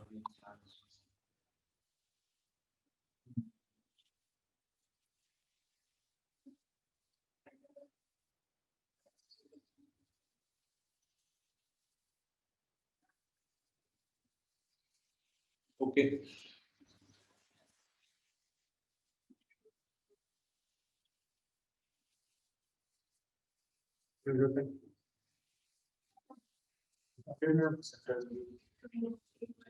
and is inversely proportional to the inversely proportional to the square of the distance between them.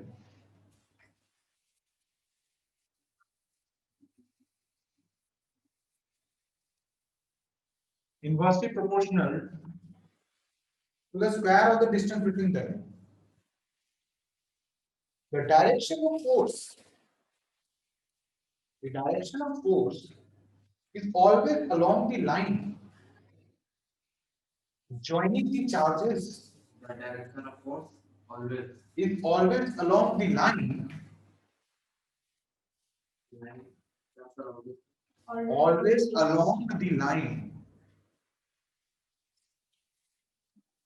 Is always along the line joining the charges.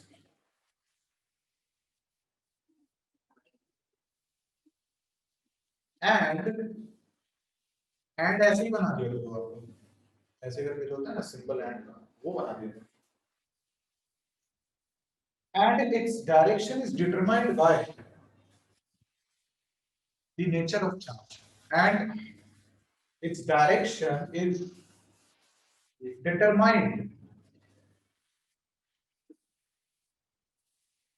by the nature of charges. by the nature of the charges.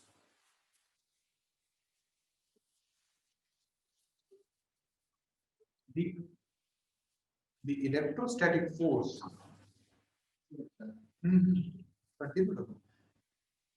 the electrostatic force of attraction or repulsion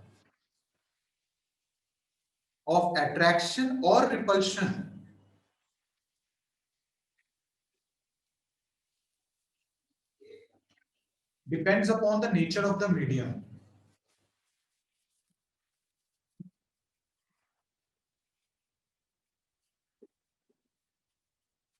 Depends upon the nature of the medium, i.e., dielectric constant of that medium. i.e., dielectric constant of that medium.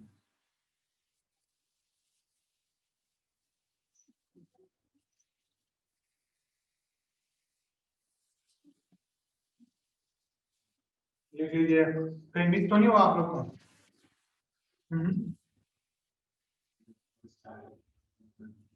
इसलिए एक बार पढ़ लीजिए जब इस चीज को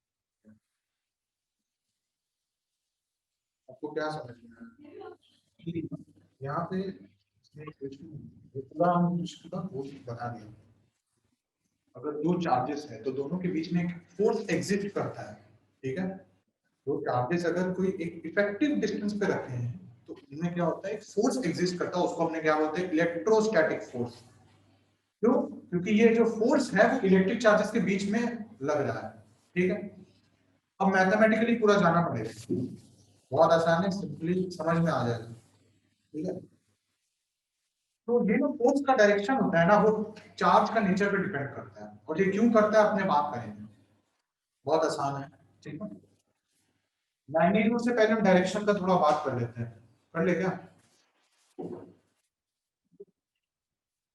अगर मान लो कि आप लोग के पास है दो चार्जेस ठीक है यहाँ पे आपके पास एक पॉजिटिव है यहाँ पे एक नेगेटिव चार्ज है ठीक है तो ये क्या होगा अट्रैक्ट होगा अंदर की तरफ आएगा अंदर की तरफ आएगा तो मतलब क्या हो गया इसका अट्रैक्ट हो रहा है इस डायरेक्शन में मूव कर रहा है तो तुमको क्या लगता है कि डायरेक्शन क्या होगा फोर्स का अब क्या लगता है डायरेक्शन क्या होगा फोर्स का फोर्स किस डायरेक्शन में लगता है जिस डायरेक्शन में बॉडी मूव करता है राइट पर ये हमेशा वो नहीं रहता है ठीक है फोर्स हमेशा वेलोसिटी के डायरेक्शन में रहता है ठीक है जिस डायरेक्शन में बॉडी मूव कर रहा है उस डायरेक्शन में रहता है जैसे इस डायरेक्शन में बॉडी मूव कर रहा है इस डायरेक्शन में अपना फोर्स कर रहा होगा कम से कम ओके एंड इस अगर इस बॉडी के पर्सपेक्टिव से देखें, इस बॉडी को भूल जाओ, ये बॉडी क्या हो रहा है, किस डायरेक्शन में आ रहा है, इसका मतलब फोर्स ऐसे लग रहा है, ऐसा इमेजिन, मतलब कोई अननोन फोर्स है मान लीजिए, मतलब इलेक्ट्रोस्टैटिक फोर्स तो अपने बात में नहीं करेंगे, ठीक है। अपने जानते हैं कि इलेक्ट्रिक चार्ज दोनों है, पॉजिटिव चार्ज नेगेटिव दोनों ऐसे अटैक हो रहे हैं, ठीक है। अगर आप लोगों के पास है नेगेटिव चार्ज और नेगेटिव चार्ज, तो what will be the direction of forces इस साइड।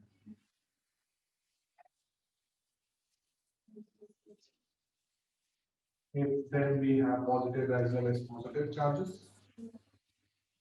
okay,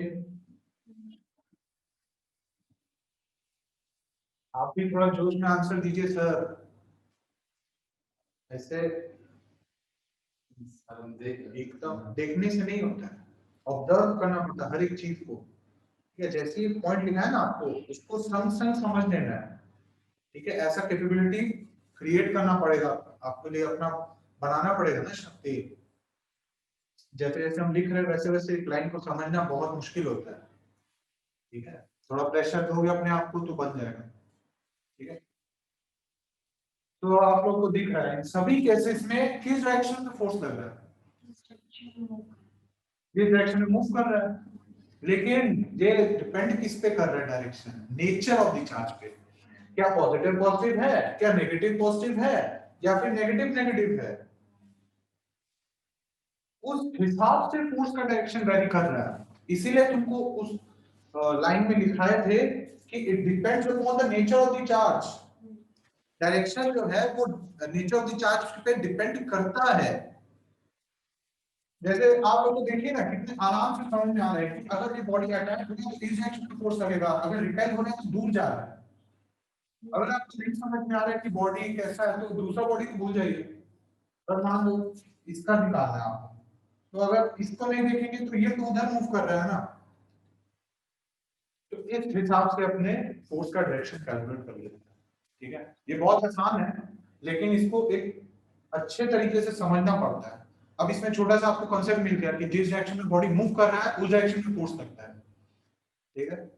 कोई भी मतलब ऐसा नहीं कि कोई कहीं भी फोर्स लग जाएगा, एक्सेलरेशन के डायरेक्शन में फोर्स नहीं लगता है कभी भी, ठीक है। क्यों? अगर मान लीजिए अगर आप बॉडी को एक ग्राउंड लेवल से ऊपर थ्रो करते हैं, बॉडी यहाँ पे पहुंचा मान लीजिए, ठीक है। इसके बाद हम बता रहे बॉडी हम मिड एयर में एनालाइज कर रहे हैं, एक्सेलरेशन फोर्स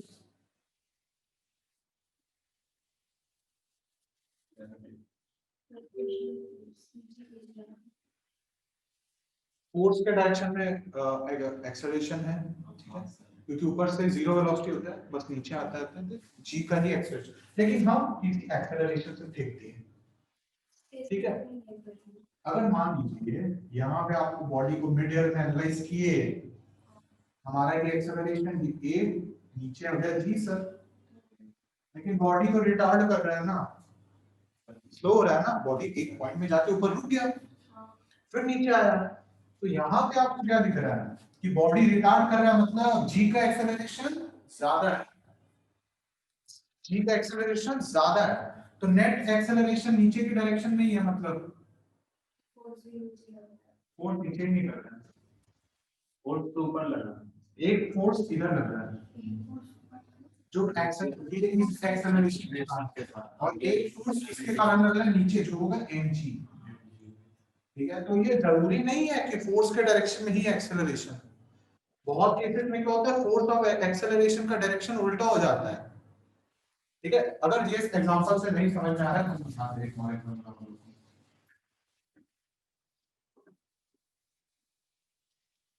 कभी कभी बोलता है ना कि अगर एक बॉडी है वो किसी वेलोसिटी से मूव कर रहा था, किसी एक्सेलरेशन से मूव किया, अच्छा सबसे अच्छा एग्जांपल लेते हैं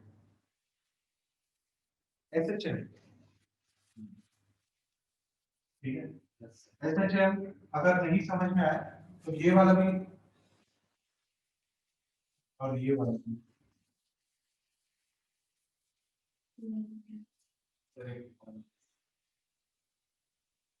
हेलो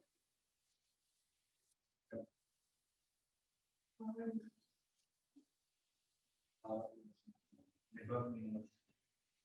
आज ऐसे करोगे पढ़ लो फटाफट में। कॉन्सेप्ट के बीच में कभी ऐसे क्लास नहीं छोड़ना चाहिए, जल्दी से करो।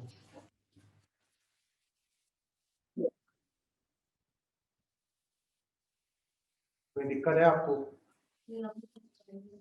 अब तक सब क्लियर है ना एकदम? ये आदत छोड़ दीजिए फोन का।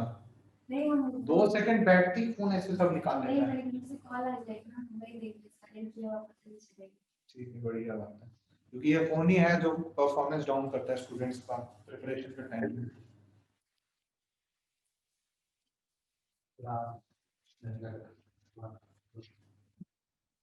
नहीं बना, नेटवर्क प्रॉब्लम हो रहा है। जियो है क्या? मेरा तो कॉल नहीं करता है। सर इधर दोनों है, जियो एयरटेल। कोई बात नहीं, एक्चुअली यहाँ पे बहुत ऑब्स्ट्रक्शन, इतना सारा बिल्डिंग में कैसे नेटवर्क आएगा? इतना सारा बिल्डिंग्स है, फिर इतना आदमी घूमना नीचे, इतना सारा आदमी को नेटवर्क पास नहीं होता ठीक से। वो मसूद सर अदनान भैया ज्यादा जानते हैं।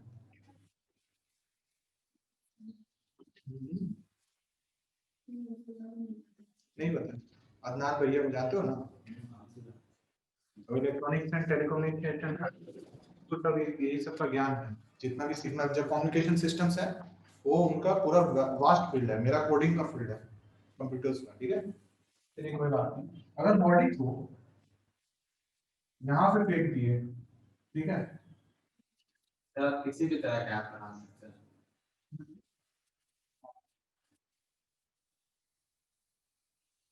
वही हमारा काम है।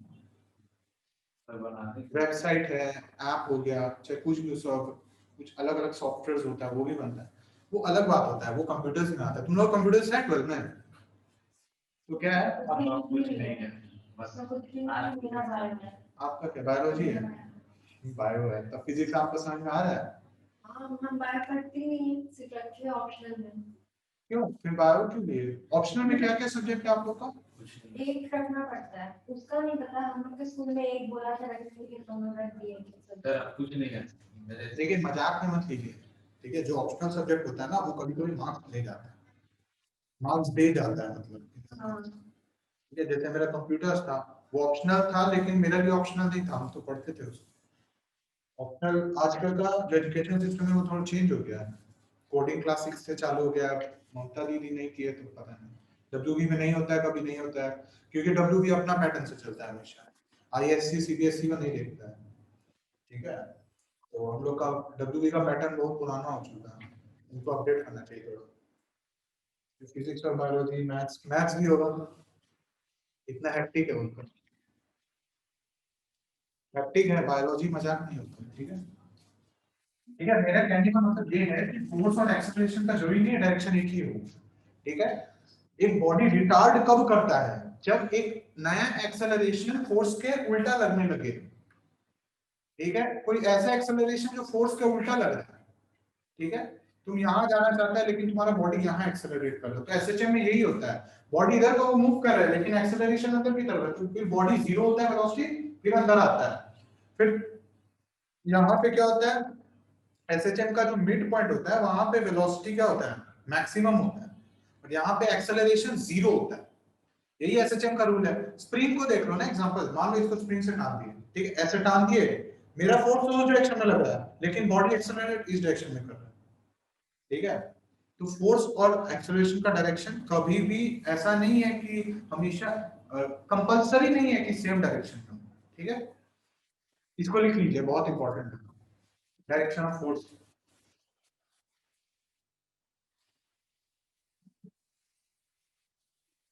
सर आप ऐप बनाए कि नहीं सर कोई? I have just joined my college right now. क्या sir? It's my first year, first semester. Right now I'm just coding. मतलब सर ऐप जैसे ये सब जो है फेसबुक हो गया, व्हाट्सएप हो ये गया, बोल लो ना। हाँ उसी से ना बनता है कोडिंग से। पूरा coding। तो मतलब सर इसमें मतलब कुछ भी कैसे भी मतलब वो कैसे होता है सर कि मतलब एक अपना क्रिएटिविटी कैसे भी घुसा देता है, मतलब कुछ भी सोच अपने अंदर बना देते हैं। जैसे फेसबुक का उसमें बहुत सारा आदमी बैठ कर ये सब कैसे होता है? कुछ सोचना पड़ता होगा ना। तो वो करते हैं वो तय कर सकते हैं। वो बाद में देखना पड़ेगा। तो करियर डिसाइड कर लोगे बाद में कि हमको सीएस लेना है, ईसी लेना है, मैकेनिकल लेना है, कि कोई ऐसा फील्ड लेना है, प्रिंटिंग लेना है, प्रोडक्शन लेना है, अलग अलग इंजीनियरिंग तो होता है, मेडिकल अलग होता है अपना, तो उस पर डिपेंड करता है ना।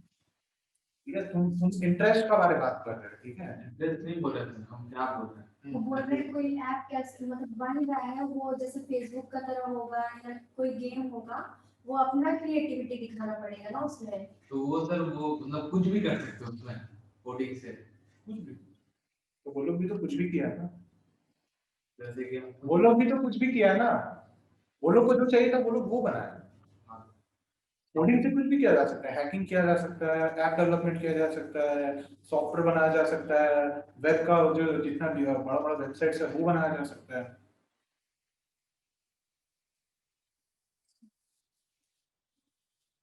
कोडिंग तो सिर्फ एक हिस्सा है, मेजर हिस्सा है। जो तुम्हारा फोन चल रहा है वो पूरा सॉफ्टवेयर को कर चल रहा है, लेकिन अब कोडिंग क्या है, वो हार्डवेयर को कंट्रोल करता है, लेकिन जो हार्डवेयर बनाता है वो भी अलग होता है।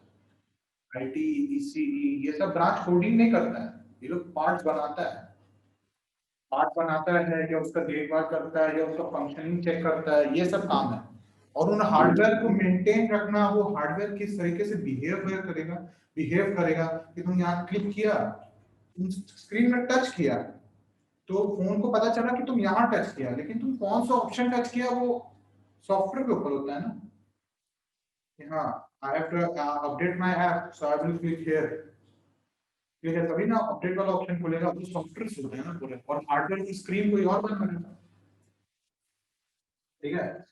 सर जैसे कि ओला हो गया, उबेर हो गया, ये सब मतलब कुछ भी कर सकते हैं। खाली ऐप, हाँ कुछ भी कर सकते हैं, तुम घड़ी भी बना सकते हैं, वर्चुअल घड़ी, हाँ देखा तुम वो मशीन भी प्रोग्राम कर सकता है जो घड़ी बनाता है।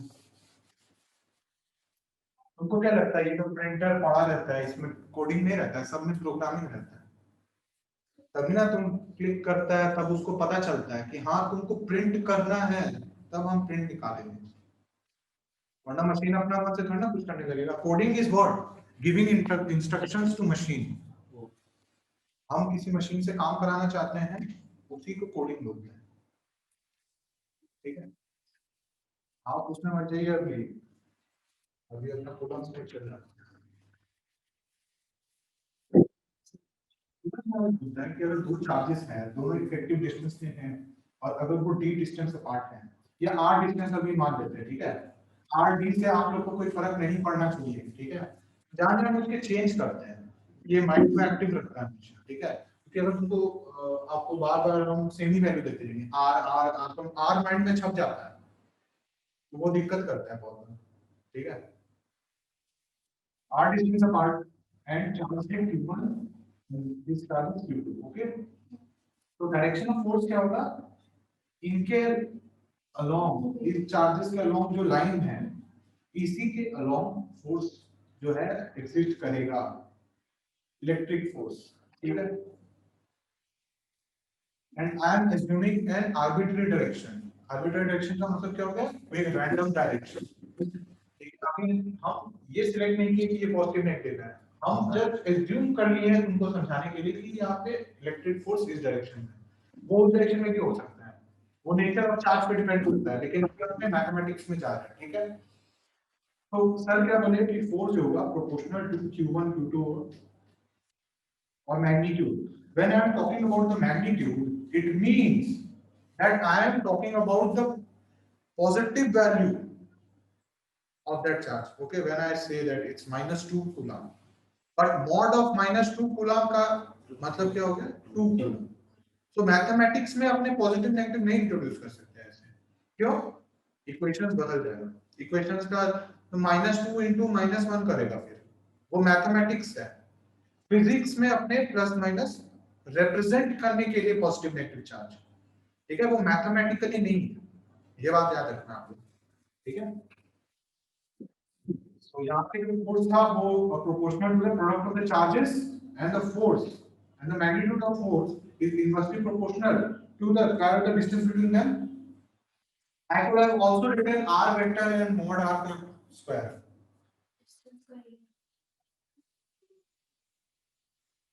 Vector length is a vector quantity length vector है लेंथ का एक डायरेक्शन होता है ना जब एक डायरेक्शन अपने कर लेते हैं कि 2 मीटर्स टू द लेफ्ट सब डायरेक्शन वो ना अब 2 मीटर लेंथ तो हुआ 2 मीटर 3 मीटर 4 मीटर ये लेकिन यहाँ पे वेक्टर का दुनिया अलग होता है वेक्टर्स जब तुम क्लास 11 12 में आप पढ़े होंगे तो वेक्टर्स में बहुत कुछ पढ़ाया जाता है ठीक है उसी का एक छोटा टॉपिक है टॉपिक नहीं बोलूंगा ये सबसे छोटा कॉन्सेप्ट है कि यहाँ पे ये आर वेक्टर रहते ही रहता है लेकिन for your convenience I am just substituting at R लेकिन जब हम vector form of Coulomb's law पढ़ेंगे तब हम यहाँ पे आर वेक्टर इंट्रोड्यूस करेंगे तब आपको दिक्कत होगा लेकिन फिर हम समझा देंगे उसको कैसे करना है ठीक है डरना नहीं है किसी भी चीज से डरने लगेंगे तो फिनिश हो जाएगा ठीक है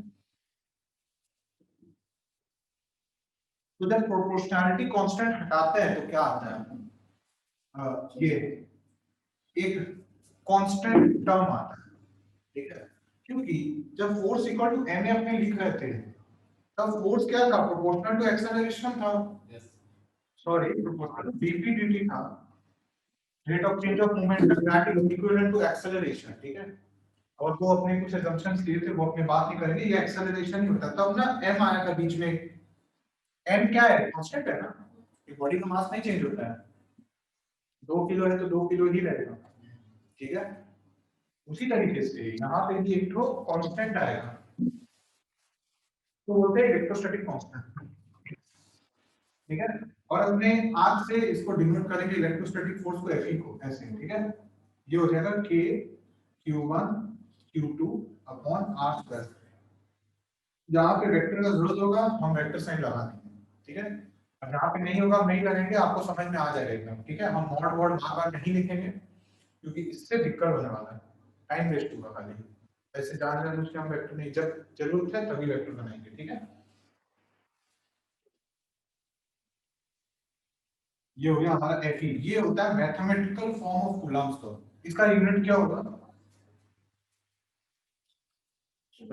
कूलम 5 मीटर गलत सर ऊपर एक किलो का कूलम भी तो लेना पड़ेगा ना के का कोई होता ही नहीं है तो पास ये एक और सबसे बड़ा दिक्कत है जब भी अपने एक तो इक्वेशन में देखते हैं आपने LHS का यूनिट RHS का यूनिट से बराबर होना चाहिए इक्वल होना चाहिए LHS का यूनिट क्या है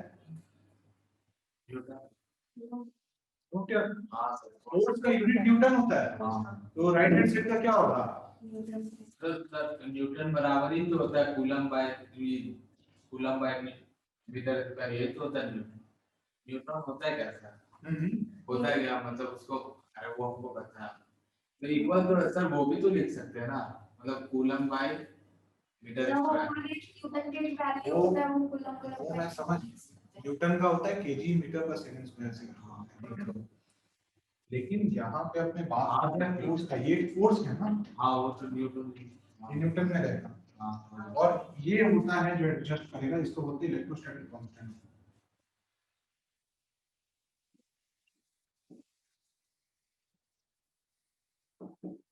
ठीक है लिखे लिखे सर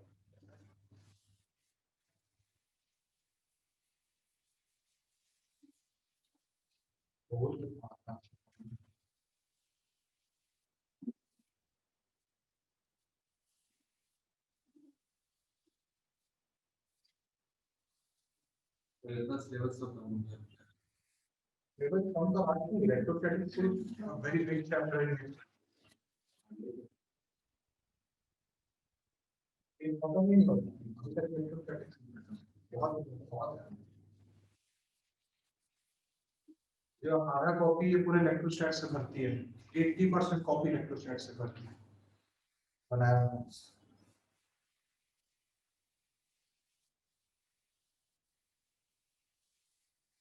सर इसके बाद तो सब मतलब मैथ इसके बाद मतलब फिजिक्स के बाद तो सब मैथ कॉन्सेप्ट जब अपने फिजिक्स को मैथमेटिक्स से कनेक्ट करते हैं एक्चुअली वो मीम तो देखे ही होंगे ना फिजिक्स, हाँ। उसका अंदर छुपा हुआ मैथ्स, वही है same।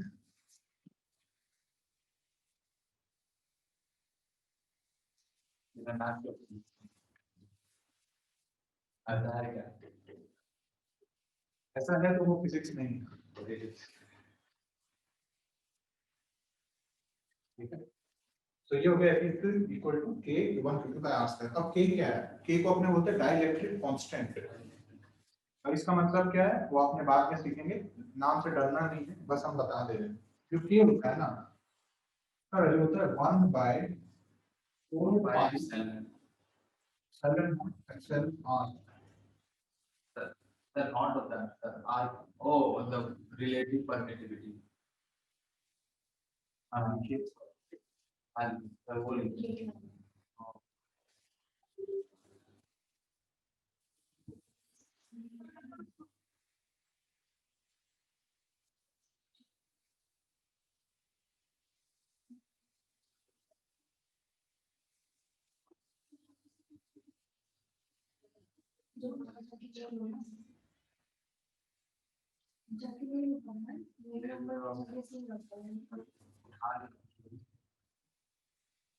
हेलो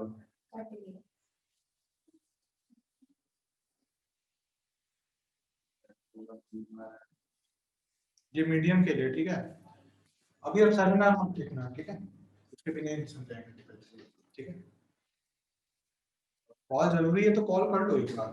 सर पता नहीं सर पता नहीं कौन हैंग और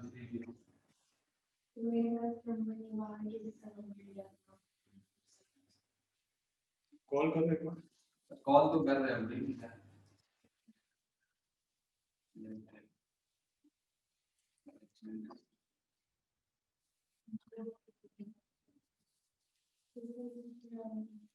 और टाइम हो गया ना, नहीं सर यार किसी का नंबर लो इसी पे कॉल कर लो। ट्यूशन से आ रहे थे तब भी लगा। इसमें मेरा नेटवर्क तो आ रहा है, देखिए एक बार कॉल करके नहीं लग रहा है। जल्दी से लगा लो इसको, हम थोड़ा सा करके छोड़ देंगे तुमको, ठीक है।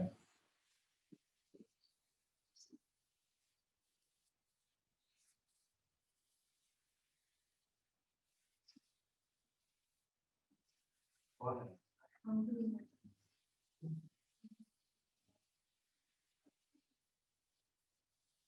आपका फोन खराब हो गया लग रहा नहीं, है। मेरा में कैसे आ रहा है? मेरे में वैसे भी जाते हैं पता नहीं क्यों। पुराना फोन है ना? मेरा 4G प्लस है ना, एग्रीगेशन फिर कोई बात नहीं। नहीं उठाया तो कोई बात नहीं, हम इसको कंप्लीट करते हैं। अगला क्लास में मैं बता रहा हूँ, थोड़ा सा हिम्मत करके आना, ठीक है, एकदम पढ़ के आना, तभी समझ में आएगा, ठीक है, क्योंकि ये सब चीज को अगर तुम छोड़ दोगे तो वेन में जाएगा, ठीक है। फोर्थ टाइप ये होता है इलेक्ट्रोस्टैटिक कांस्टेंट, ठीक है। ये पहले यहाँ पर थी, इसको बोलते हैं परमेबिलिटी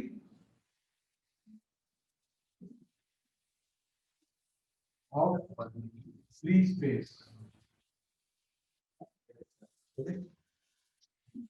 जो इक्वेशन होते हैं, जो इलेक्ट्रोस्टैटिक फोर्स का अपने, वो होता है 1/4 pi epsilon naught epsilon R, okay, into q1 q2 by r square, ठीक है। ये इक्वेशन को बॉक्स कर लेना, क्योंकि ये इक्वेशन हमेशा दिमाग में रहना चाहिए आपको, ठीक है। Permeability of free space,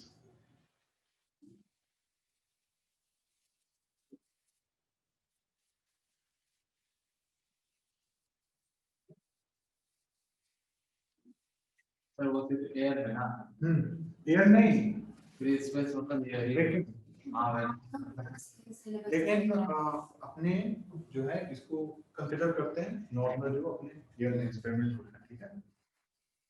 free space या फिर लिख सकते हैं वैक्यूम और एयर,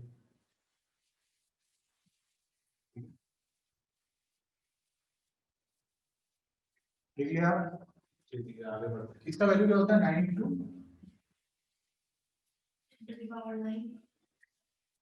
यूनिट यूनिट है ना। इसका देखिए तरीका बताता हूँ, मस्त तरीका याद रहेगा। फोर्स का क्या होता है, न्यूटन। अब अपने को एक ऐसा, इसका यूनिट कैसा आना चाहिए, ऐसा कि अपने को खाली यहाँ पे न्यूटन बचे, ठीक है।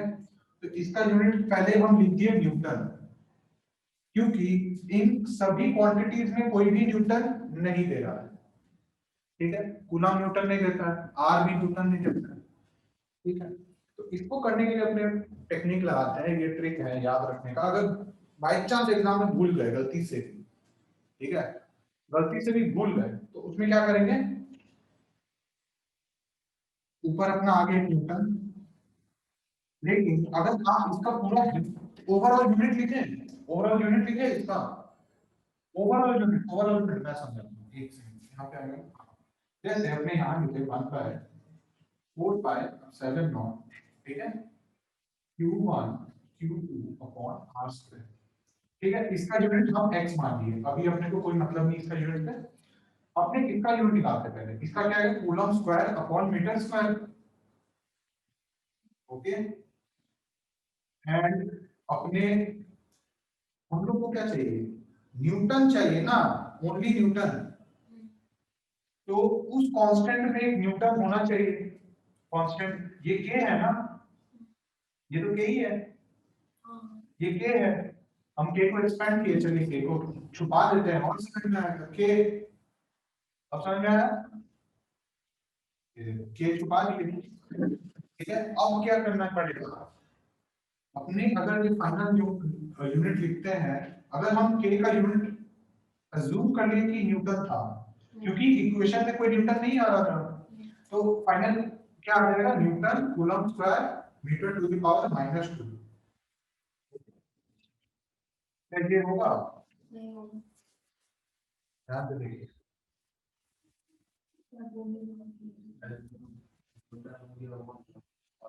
ये आंसर होगा। ये देखिए, सुनिए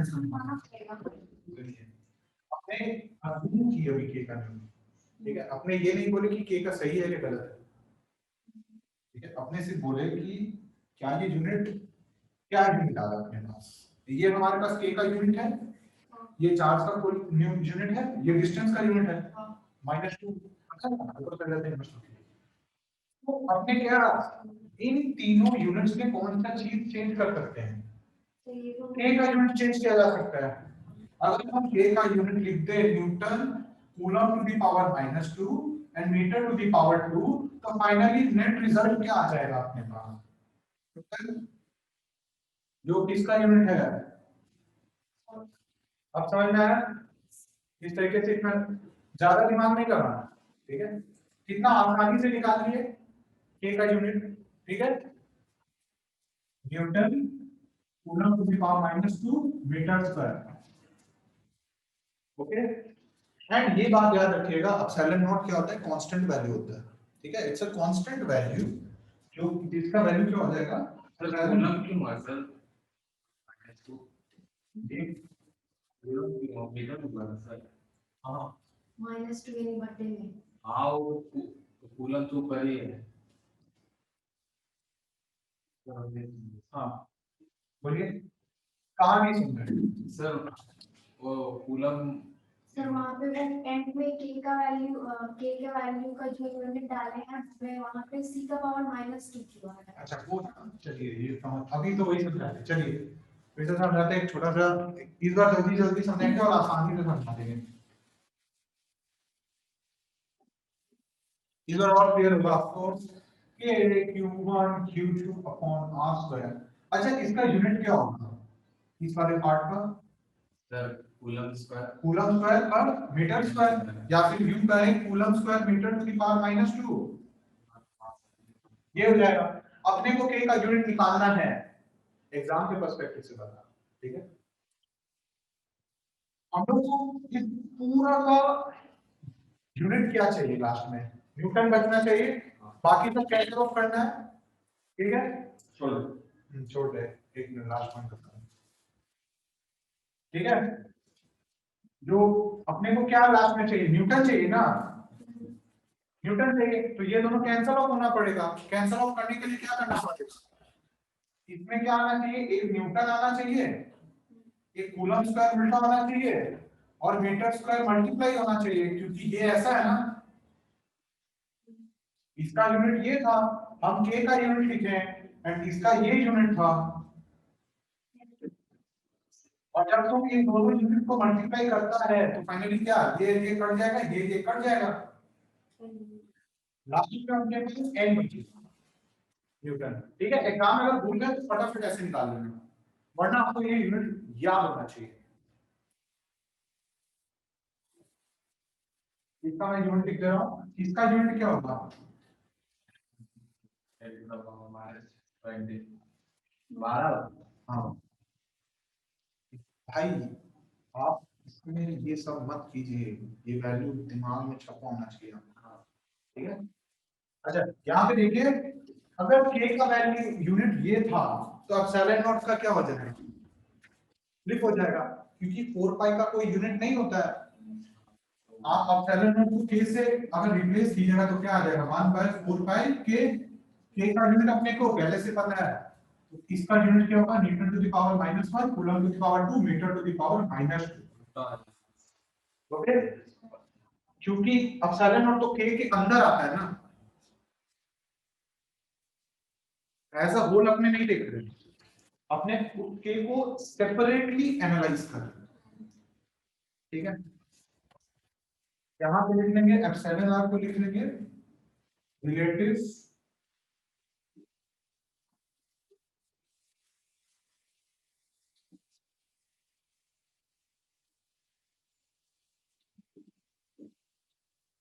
ऑफ अ मीडियम, मीडियम को मेड लिखते हैं, फिर डॉट लिख देते हैं, ठीक है। एकदम अपने को टाइम बचाना है, जितना हो सकता है हम टाइम बचाना चाहते हैं, ठीक है, टाइम वेस्ट नहीं करना चाहते हैं बिल्कुल।